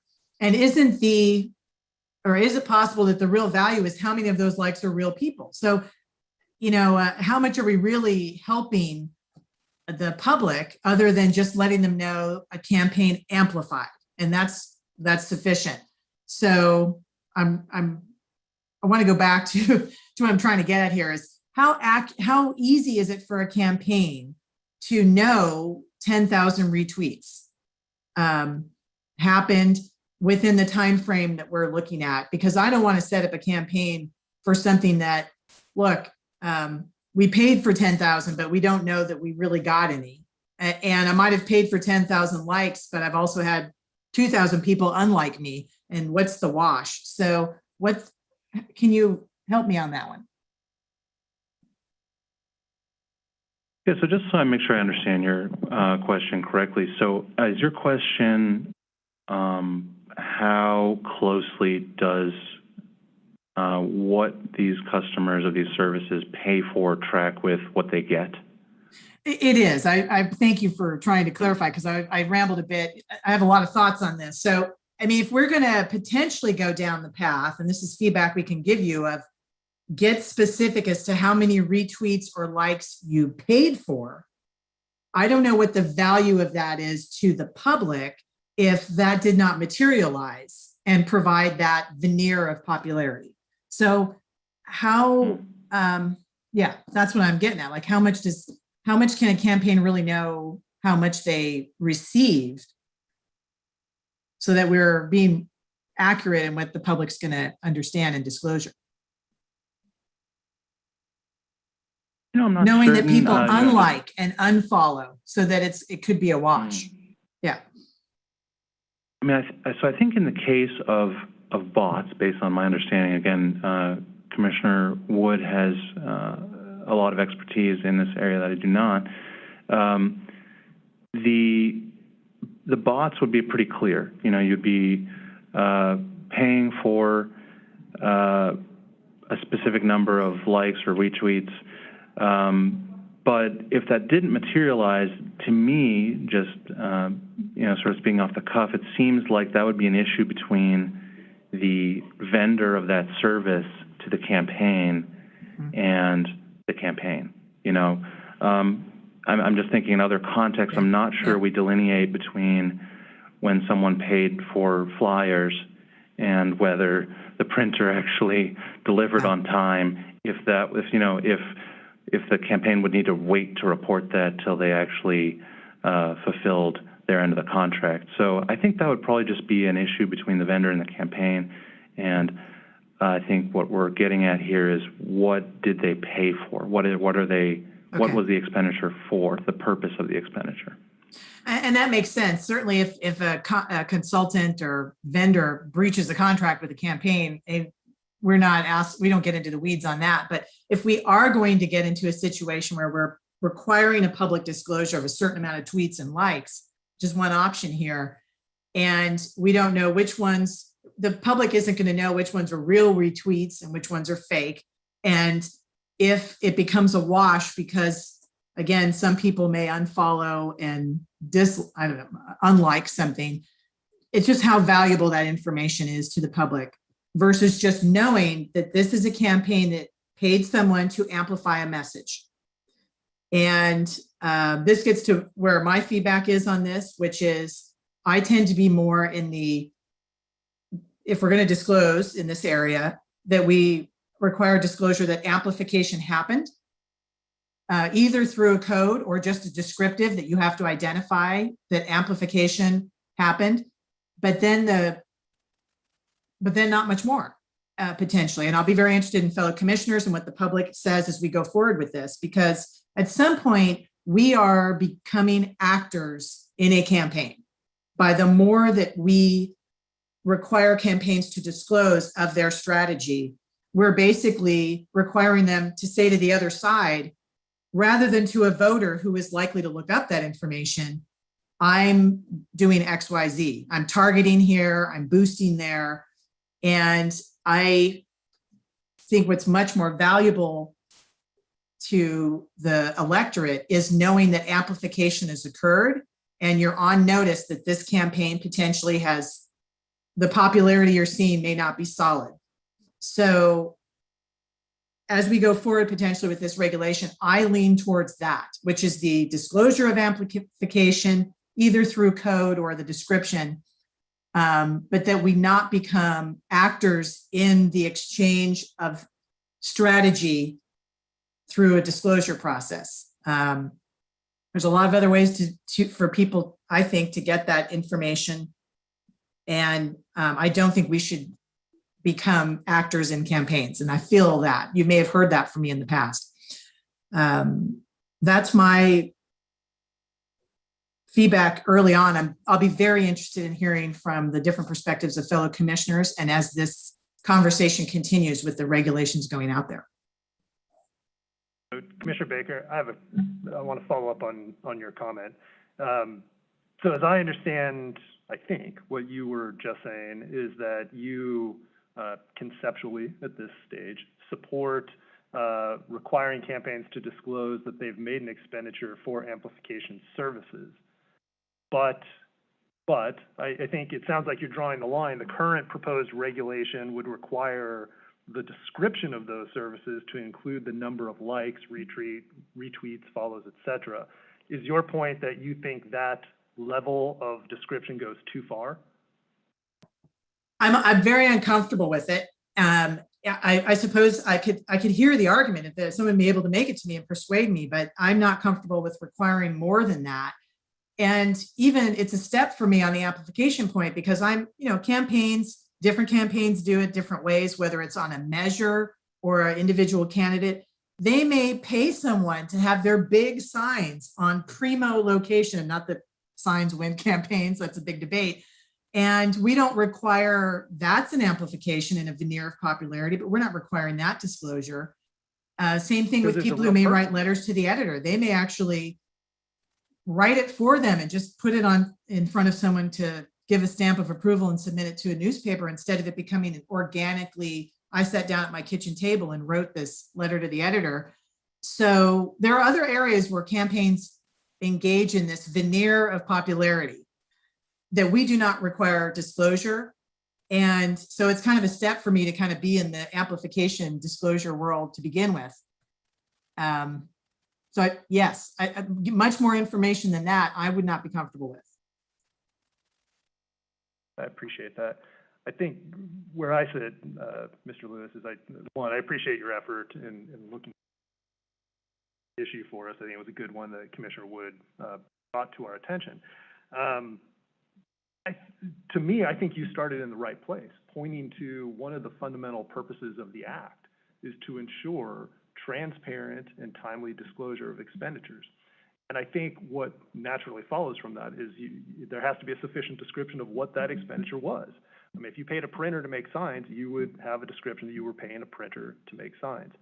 I think that analogy, though, there's a big difference there, because here we're talking about, based on your presentation, not even real people. I mean, I don't think there's really any way to say it other than the way you said it, which is this is a practice that is intended to deceive, essentially, create a veneer of something that truly is not there.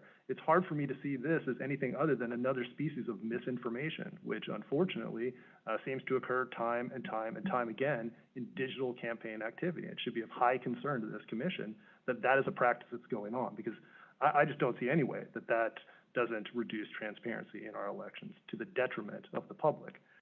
So having said that, so I think it's a worthy pursuit that we're on here. I did have some sort of technical questions. So somebody wants to go buy 1,000 likes for their campaign ad. Can they allocate those likes among multiple communications, or do you buy the likes like per communication? So I have a digital campaign ad I want to put out, and I buy 1,000 likes for that ad, or do I buy 1,000 likes that I can then use multiple times for multiple different? Any idea? Yeah, I think that's a good question. So my perception, and again, I defer here to Commissioner Wood, is that two common ways of purchasing likes in this context would be, one, the likes correspond to the account. So, in the case of followers, the followers correspond to the account. And if the followers are bots, well then, again, their likes would be dynamic and could correspond to many, many posts over time, especially, we think of in today's kind of social media attention economy, we're talking about a lot of posts, a lot of tweets. And so the value, it seems, would be having those bots continually do that. With respect to whether you can tie the likes to a specific post, I believe the answer is yes, that's also a possibility. So, for example, in the case of Devumi, the expose mentioned that people paid to buy likes on YouTube videos. So presumably, you know, that would be a particular video, and in our context, right, you might have your campaign ad on YouTube. It would be, I could see how it would be useful to buy likes specifically in connection with that one video posted to YouTube, that one ad. So I think both are possible. I would have to do further research to see which is, you know, more common, but they're certainly both possible. Okay. If I understand, though, I understand. Mm-hmm. If I bought a bot associated with my campaign, that bot would amplify all of the communications that are put out through that account. So in that case, amplification would go, it's not communication specific.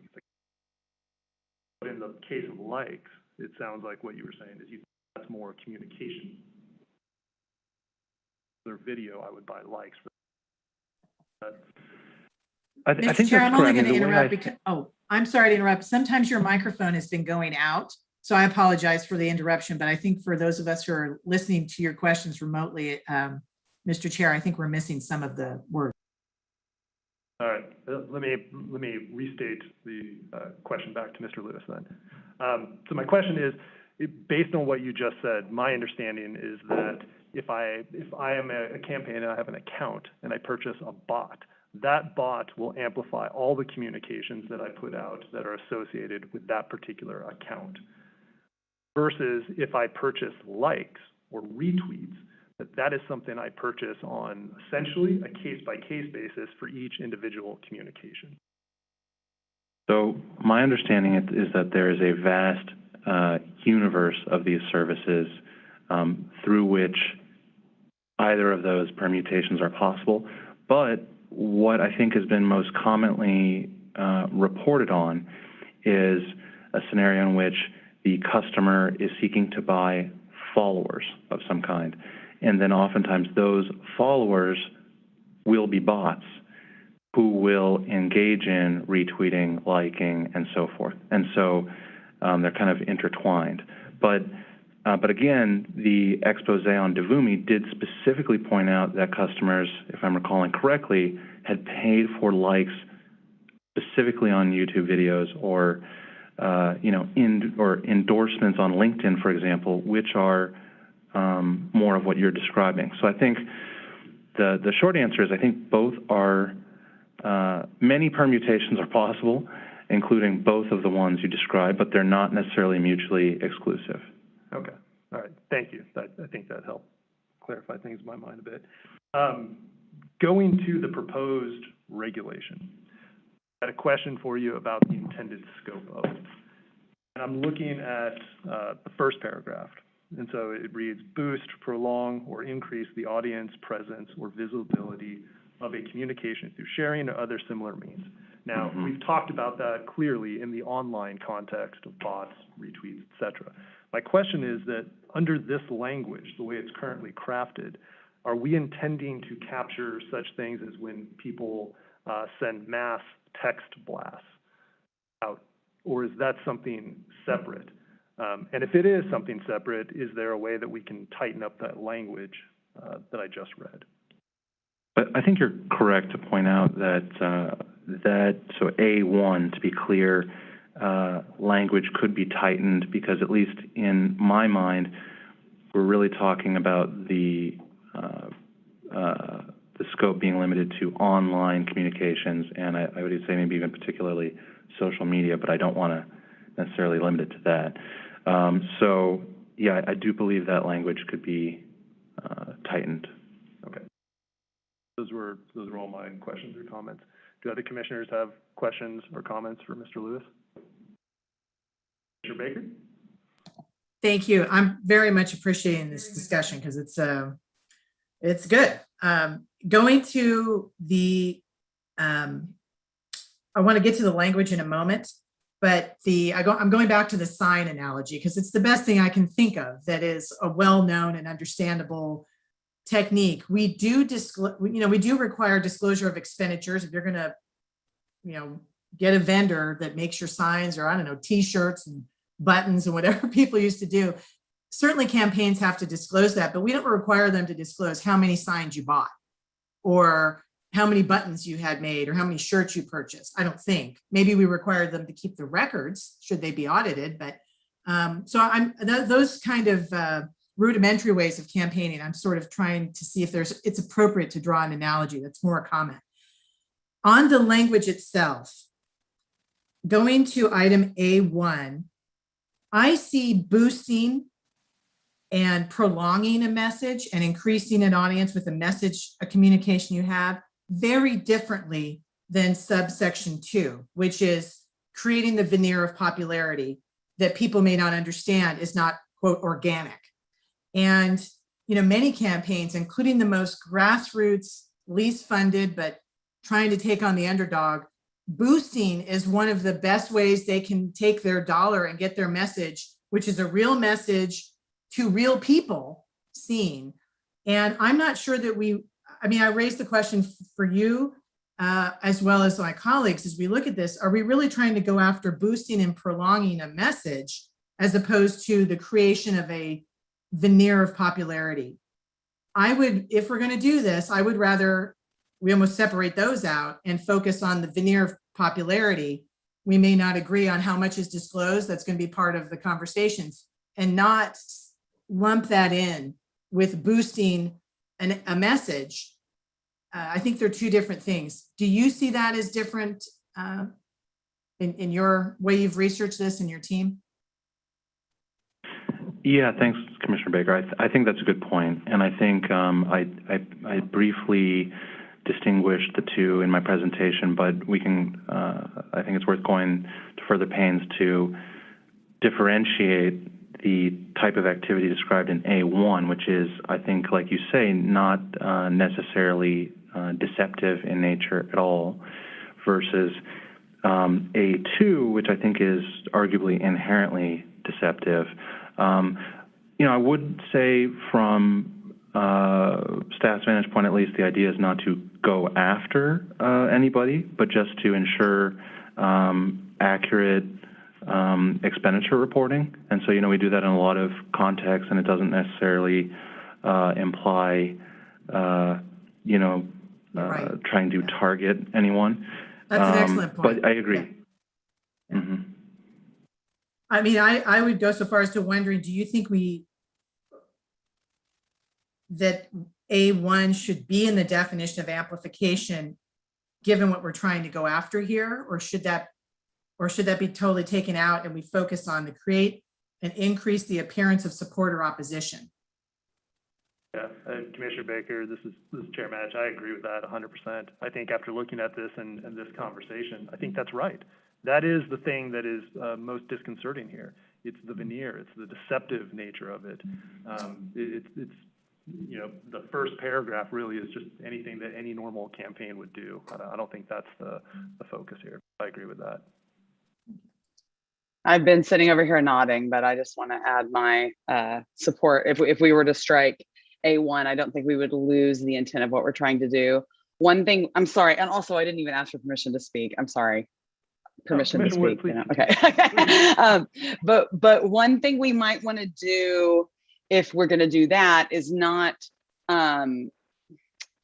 say that we're defining amplification. What we might be defining artificial amplification or some other qualifier on amplification itself, because 99% of amplification that happens is just normal stuff, right? You pay Facebook to boost your post, or you pay Google to boost your search results, and all that I think we're totally fine with. It's this speech that isn't actually from humans, or the risk that's created by buying these things that I think we're most concerned about. And so we may just want to think again about what we want to call this thing, because it's something narrower than amplification, most of which is totally neutral and I think kosher with us. I agree 100%. Mr. Wilson, do you have any, Mr. Cardenas, any thoughts or comments on the proposed reg? No, I'm personally of the opinion that approximately 11 and a half angels can dance on the head of this pin. But in law and regulation, analogies are helpful. And so for me, an analogy here, it's, is to consumer protection.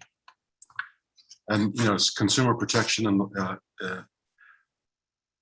rises and manifests in different ways. One particular area, a lot of people don't necessarily think of it as consumer protection, but is the Securities and Exchange Act of 33 and 34, the disclosure requirements there, which ultimately, as defined by the courts over time, has been revolved around the issue of materiality. That she who seeks other people's dollars for their ventures must disclose that which is material. And that's been interpreted to mean what a reasonable investor would want to know before making her buy, sell, or hold decision. In the context of what we're talking about, there are real good constitutional reasons why we don't get into content, but means which are on their face deceptive. That to me is something that people who are the subject of the marketplace for votes, just as we are also the subject of the marketplace for our dollars, that is fairly similar. In the marketplace for our votes, if a practice is on its face deceptive, and we can draw a line that doesn't get into content, then that strikes me as being an appropriate measure that's in furtherance of the act. That's all I have to offer. Probably offers no clarity, but I'm generally in favor of what's being advanced here. Any other commissioners have questions or comments for Mr. Lewis before we open it up to public comment? Mr. Wood? Just a couple of other things that that Mr. Lewis and I have spoken about a little bit, but I just want to go ahead and get them out for us all to air. So one is to what extent sub-vendors should be involved here or regulated here. And I still don't know that I'm totally clear on what we do. I know that the onus is on the committee, but if it's a PR firm that goes out and buys the likes and retweets or the followers or whatever, we just need to think about whether we need to change any other parts of the regs around this if we go forward with it.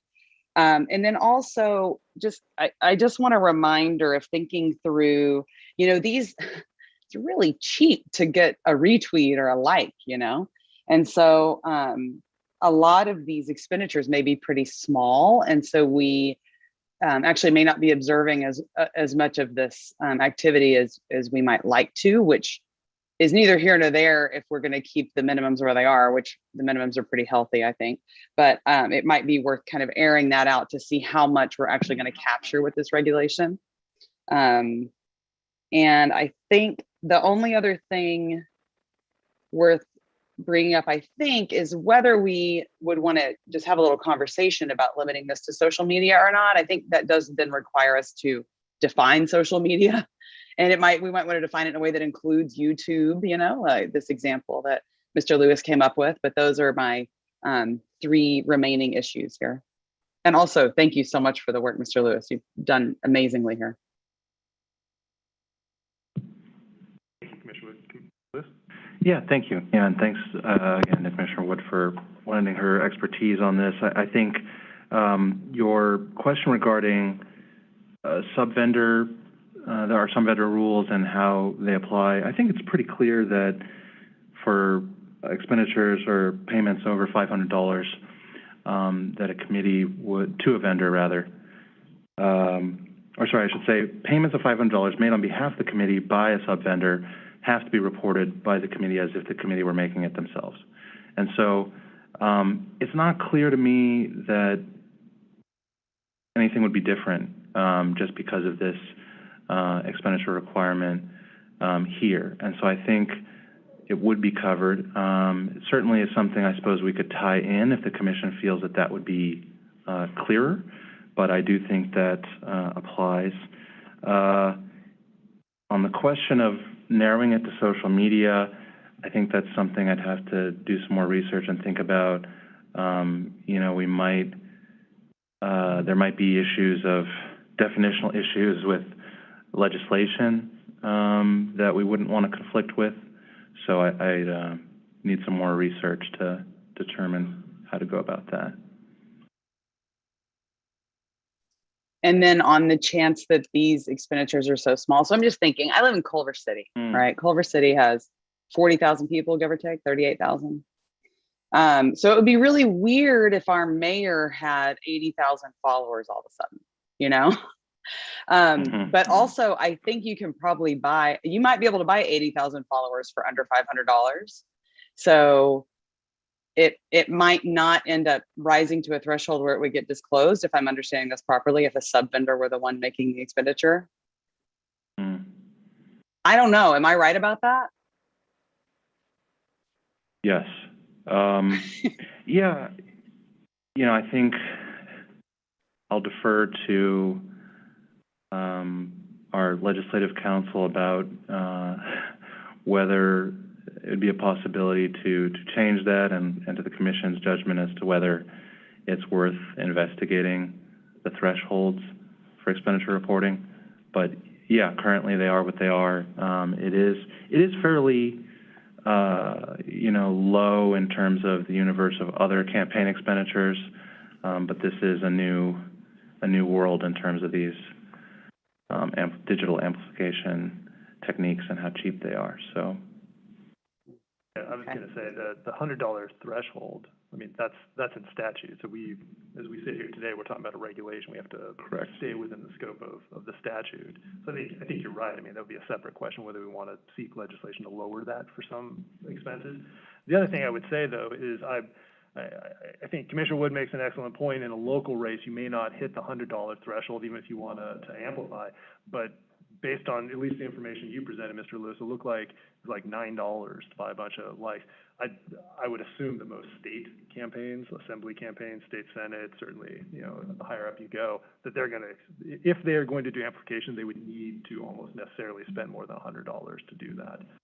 We would, at a minimum, I think, we'd pick up the larger races, and sort of in the spirit of not bogging down smaller campaigns with rules that are too difficult to follow. Commissioner Wood's right, we might miss out on some of that information at the local level, but at the same time, that may not be the worst thing in the world because it keeps the rules fairly simple for local races. Yeah, I mean, I agree with that, I think. I just wanted to raise it. Thank you.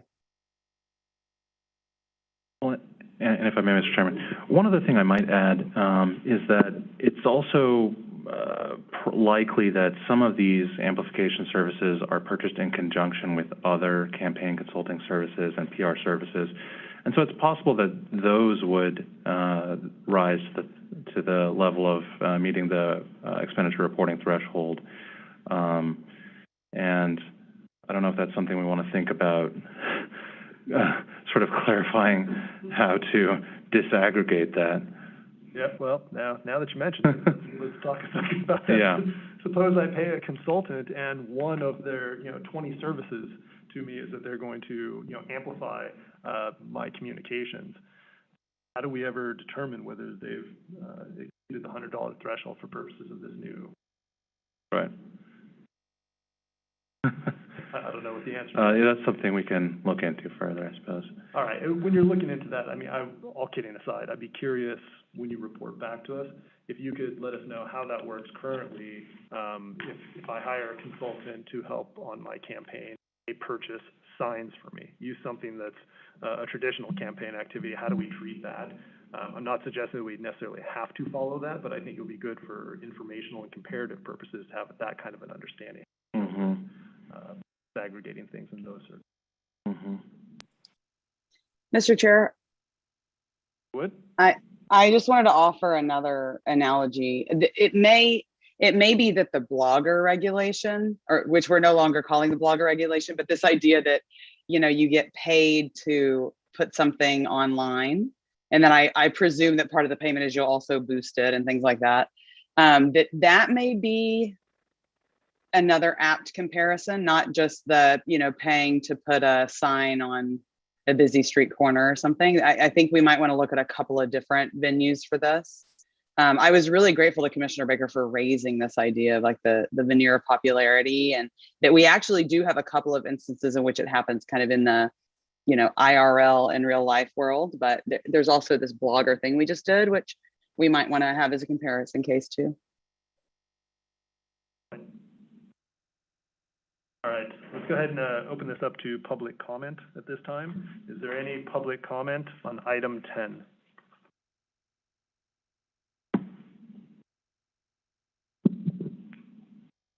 Hearing and seeing none. Mr. Lewis, thank you very much for your presentation. Mr. Bainbridge, sorry. Yeah, just wanted to make sure I have clarification on what the commission's looking for in 2 months. I think I heard consensus on the idea that we should only try to capture amplification that is artificial and after activity that is deceptive in its nature. And then the other question would be, Commissioner Baker had suggested that we narrow what's required to be described as just amplification and not get more specific than that. We could come back with multiple options on that issue, or if there's consensus amongst the commission, what they'd like to see coming back. We'd appreciate that information. I mean, from where I sit, I think you're right on the first point, although I would personally avoid, I think it is deceptive, like to me personally, but I think under the Act, what we're trying to do is create better and more accurate disclosure about the services that are being purchased here. And I think that is essentially purchasing non-human entities to act as to give the veneer, as Mr. Lewis has used the term, the veneer of an actual person liking or not liking something. That's how I would express that. With respect to the other point, I do think multiple options would be helpful so the commission can see a couple different ways of us approaching the issue. I think in addition to those two things, I think throughout the conversation, it seems to me just about every commissioner has offered up some additional areas of inquiry for Mr. Lewis to look at, and so I would assume that would be part of the report back in 2 months as well. Yeah, absolutely. Thanks, that helps. All right. All right. Thank you, Mr. Lewis. Appreciate your time.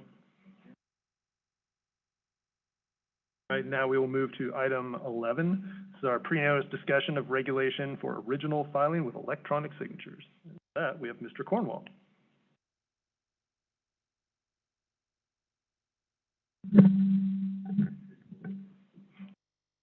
Good afternoon, Mr. Cornwall.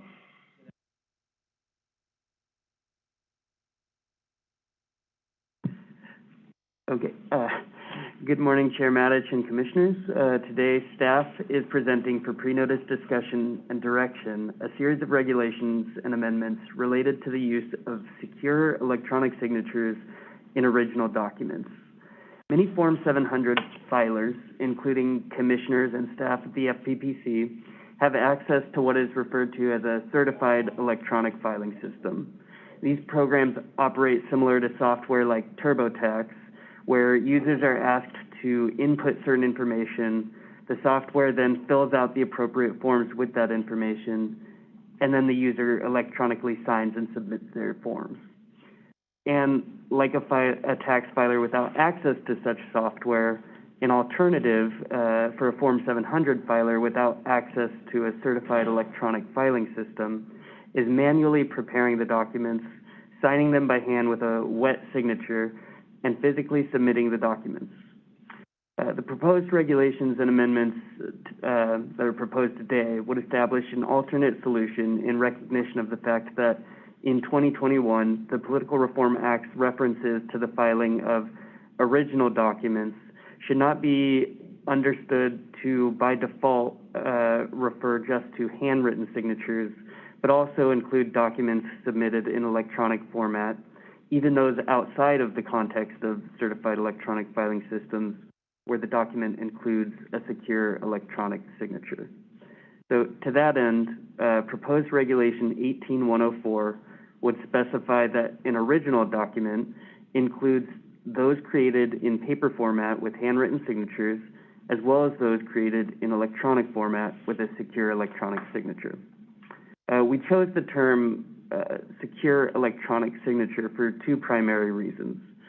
First is that Section 81004, Subdivision C of the Act, is not yet operative, but will be once the Cal Access Replacement System is certified by the Secretary of State. And the subdivision uses that term requiring that a report or statement filed online or electronically include a secure electronic signature submitted under the penalty of perjury.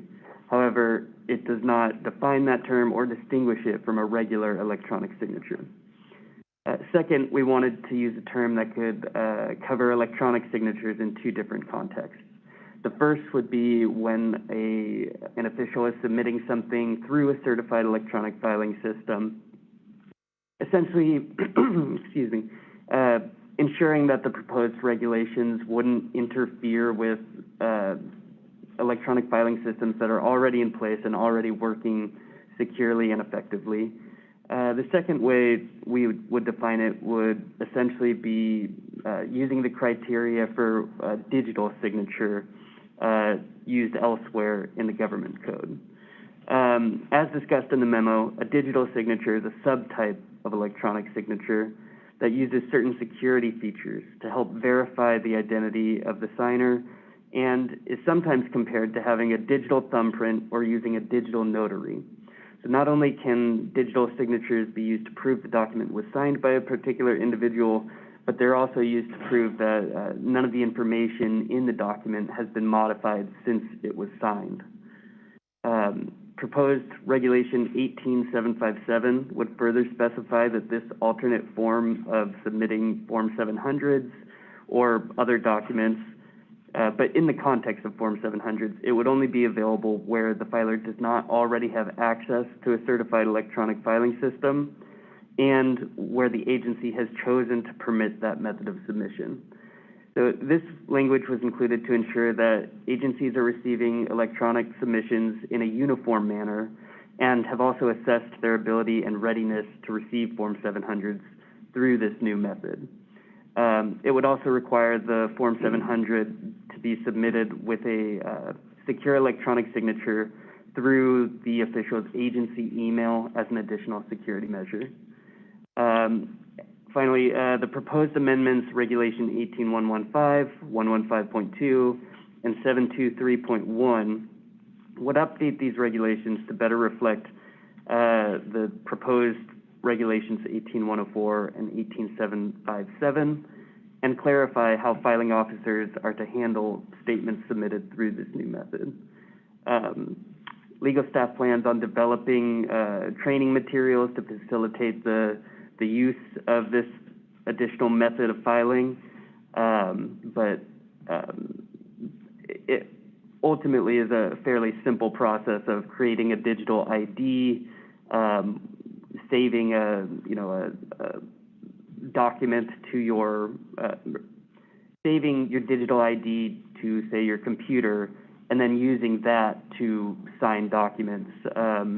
I can get into some of the nuts and bolts of the technology, but I think I might make the IT staff cringe a bit with my explanation. But suffice to say that digital signatures are used in place of normal electronic signatures because they are more secure, and they offer, I guess, better ways of ensuring both security and proof in the event of litigation. If there are any questions, I'd be happy to answer them. Thank you, Mr. Cornwall. Any commissioners have questions or comments for Mr. Cornwall on item 11?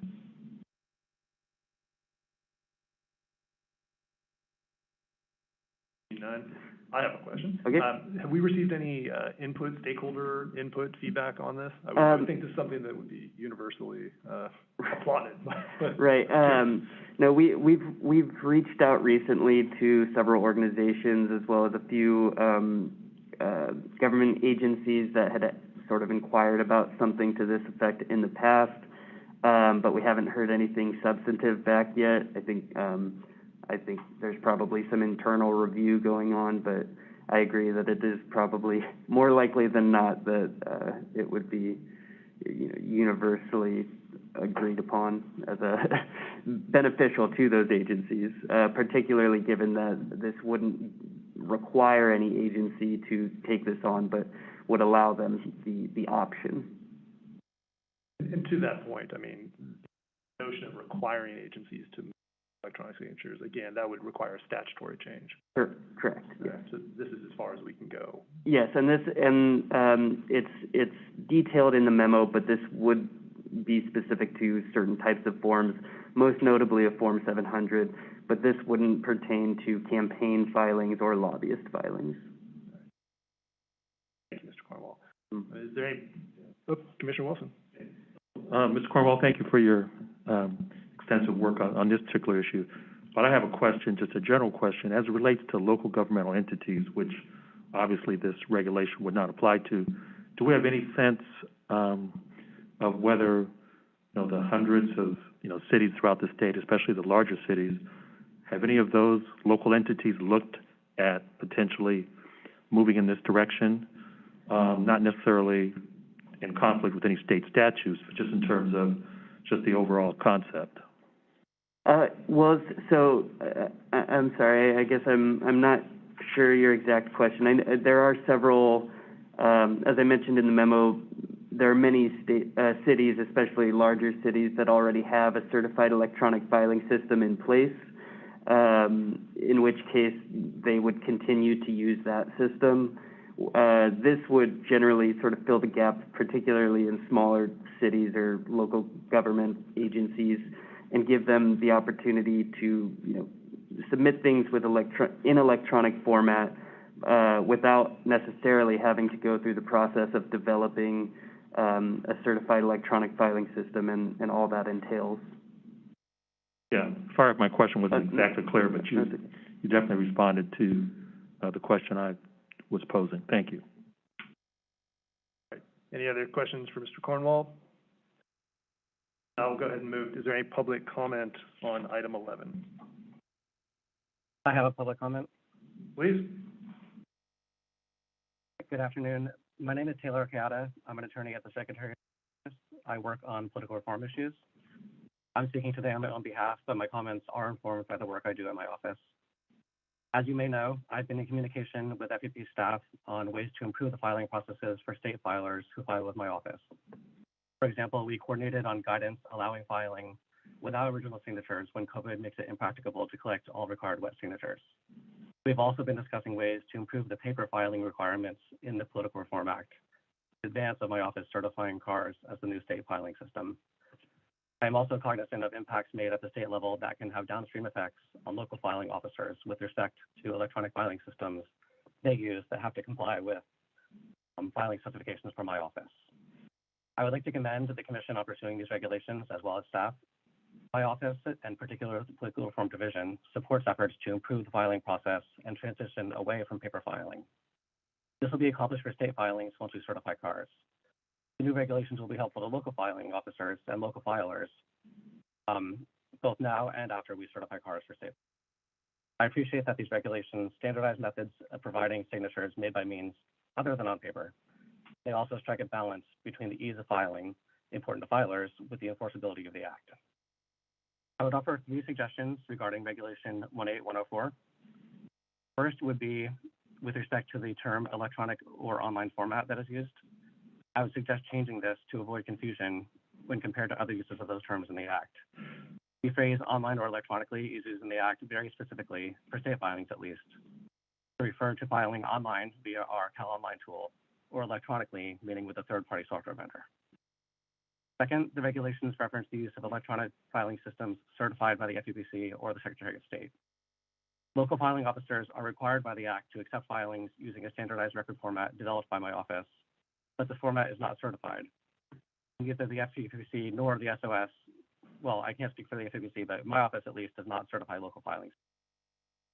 I would recommend modifying this provision to reference the use of the SOS developed format, but strike the concept of certification.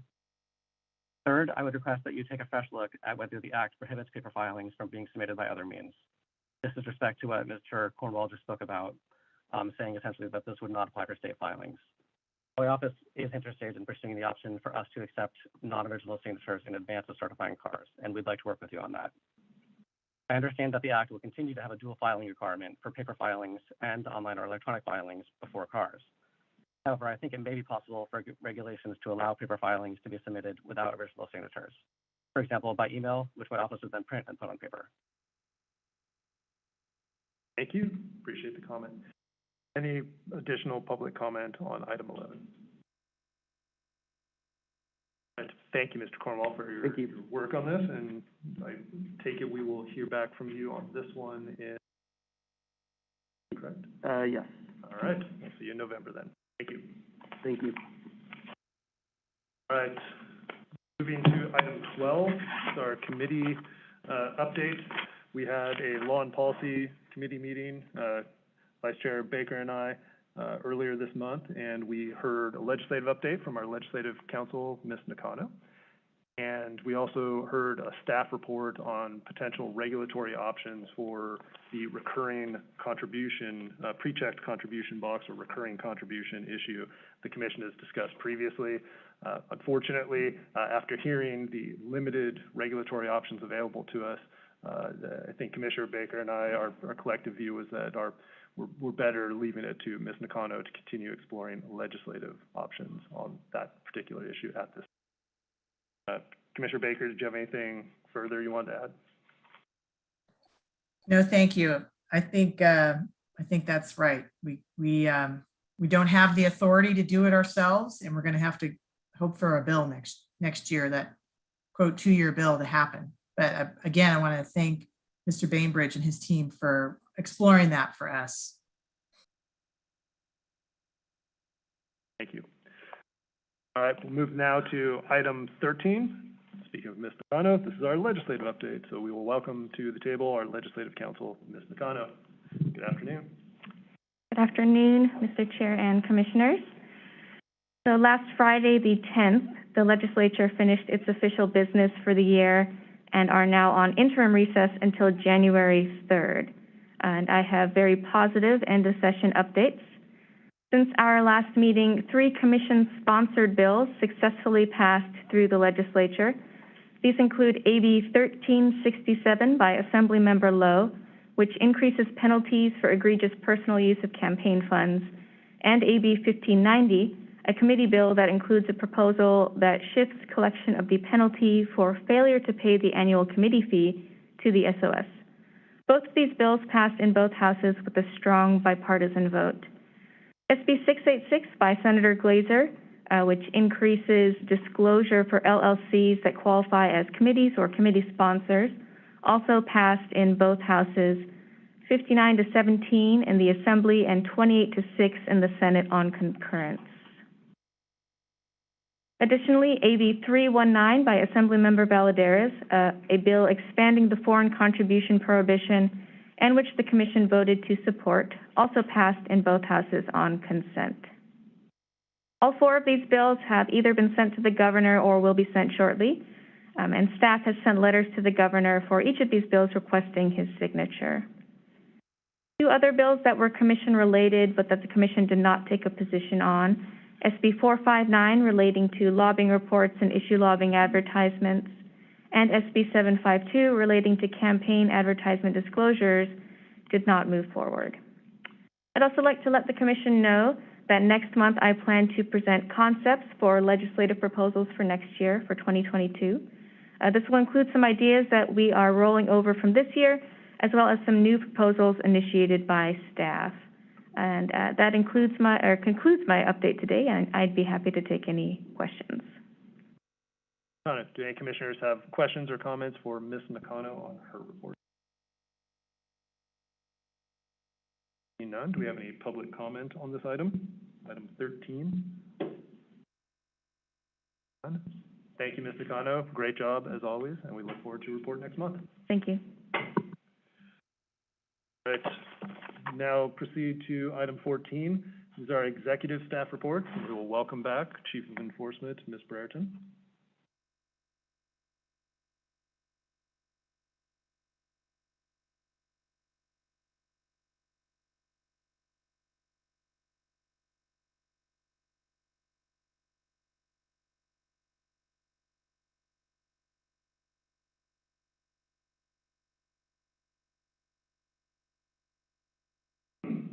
Thank you. I would like to point out that this month there are 2 streamlined cases that are presented that I used discretion to exclude violations. The cases are Justin Shaw for Fremont Mayor. The factor there was lack of experience or knowledge of the Act. Act's requirements caused multiple violations with minimal public harm that were corrected upon contact. And the second was Grinchall for Claremont City Council. Again, the lack of experience factor, as well as the committee raised and spent less than $10,000. If I'm available for questions, otherwise my report is as submitted. All right. Thank you, Chief Brereton. One thing that I would want to mention in connection with your report, it's a request for later in the year, actually. You've done a couple of years now, and Ms. West previously did, end of the year recaps on enforcement division, activities, cases, et cetera.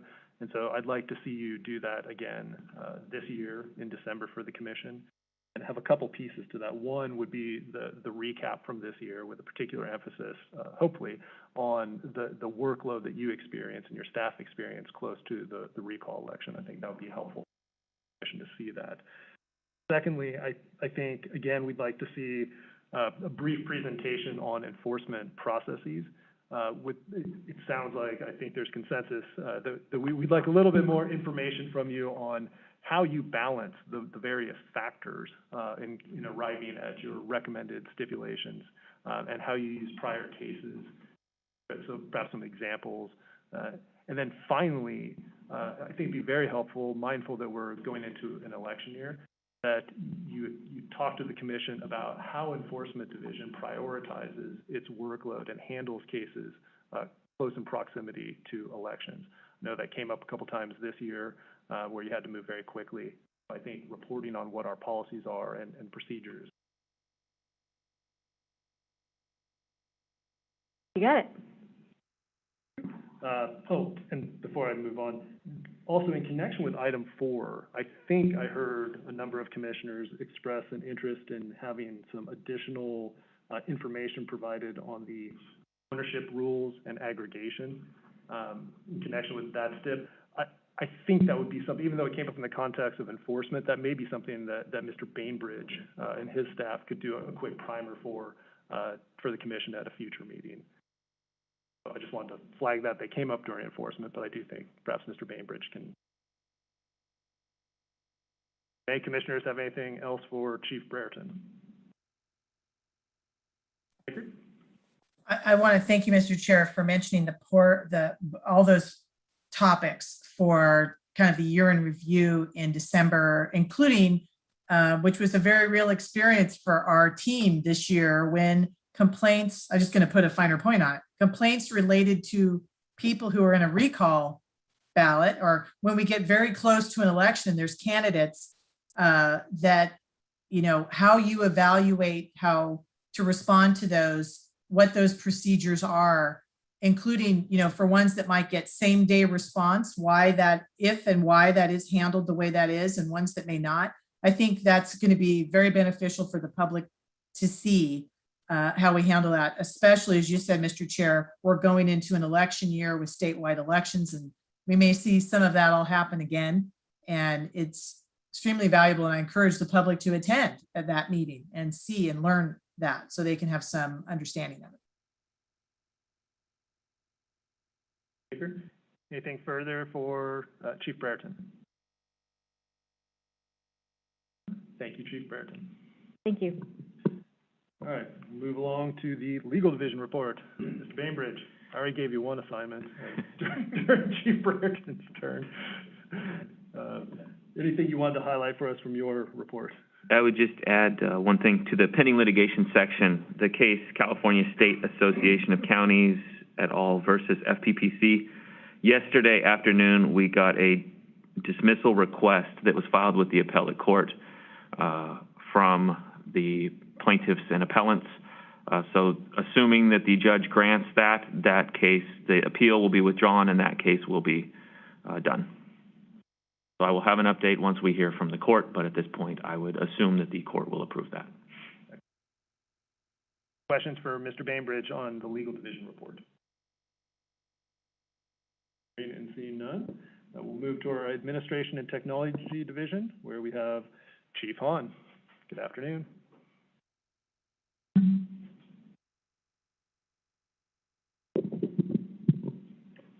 Good afternoon, Chair and Commissioner. I would like to submit my report as is, and I don't have anything else to add at this time. Any questions for Ms. Hahn on the admin and tech? Commissioner Baker? Thank you, Ms. Hahn. Very appreciative. If it could be at a future meeting this fall, or certainly by the end of the year, if we may have an update on how the accessibility changes to the website are handled. I should remember the number of that bill since it was mine, but I know that's been something the team's been diligently working on. I do not remember the number and would be grateful for an update at least by the end of the year. Certainly, we will do that. Ms. Hahn, actually, I mean, if it's okay with you, I recall we had to purchase some type of software system to assist us in complying with that bill. So there's an expenditure there, and I know you were in the process. Can you give us just a brief summary of what you had to do to try and comply with that legislation? Sure. So there is a software that would help staff to comply with the ADA section of the requirement of documentations, and we're currently procuring that software at this point. We're still waiting for approval from Department of General Service, and we're hoping that we'll have it in the next month or so, the approval, and then that way we can start training our staff to prepare the documentation that is ready, the readiness for the ADA compliance based on the bill requirement. Do you happen off the top of your head, how much was that in expense? If you don't know, you can report on it next month, but remember it being, there was a sizable expenditure there. It is a sizable, but based on my old memory, my age memory, I think I better come back next month and get you the exact figure. Okay, that's fair. There's only a few remember. Thank you, Ms. Hahn. Appreciate Thanks. it. Last but not least, Executive Director West.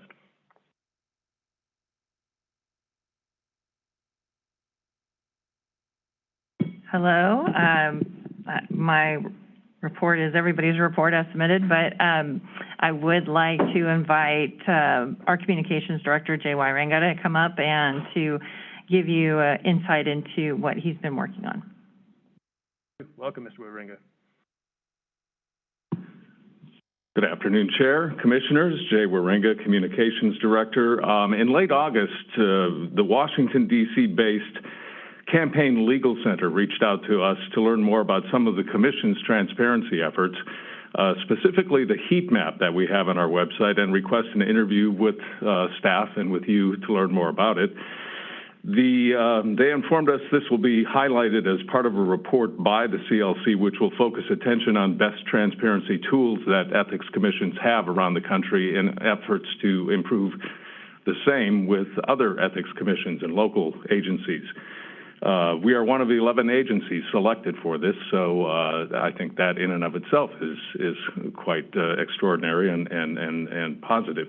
For background, the CLC is a nonpartisan nonprofit based in D.C. dedicated to ensure ethics laws adequately protect the public's confidence in the integrity of democratic institutions. And as an aside, the president of the CLC, Trevor Potter, is a former FEC commissioner and was the keynote speaker at our FPPC's 40th anniversary commemoration at McGeorge School of Law a few years ago. Now, for background on the heat map, and we have it up there on the screen, I believe. Jesse's going to help with that. The heat map was created in 2014 at about the same time and in conjunction with the creation of our current website, which was new at the time. And I'd like to give special recognition to former FPPC Chair Jody Remke and former Executive Director Aaron Peth, as it was mainly their idea to come up with some of this as part of our transparency efforts, to visualize some of the data we have, basically to make it easier for the public to see and to look at and find things. So as you can see, it's located on our transparency portal. It shows a map of the state, and you can pick any county. So there you've got Santa Cruz County. You click on that, or Monterey County. Let's click on that. It shows 13 violations from the previous year.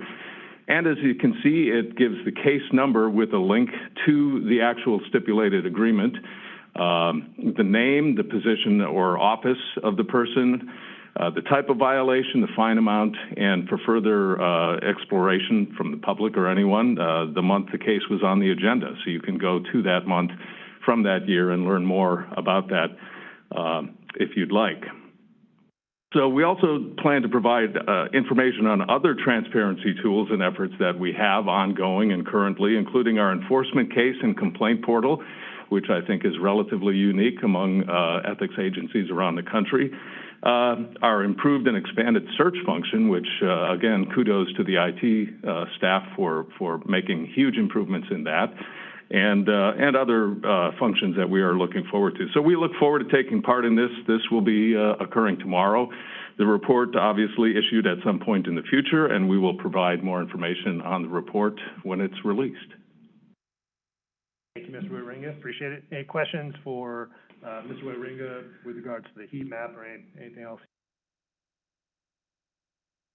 Hearing and seeing none. Thank you. Great work. Oh, sorry, Commissioner Wood.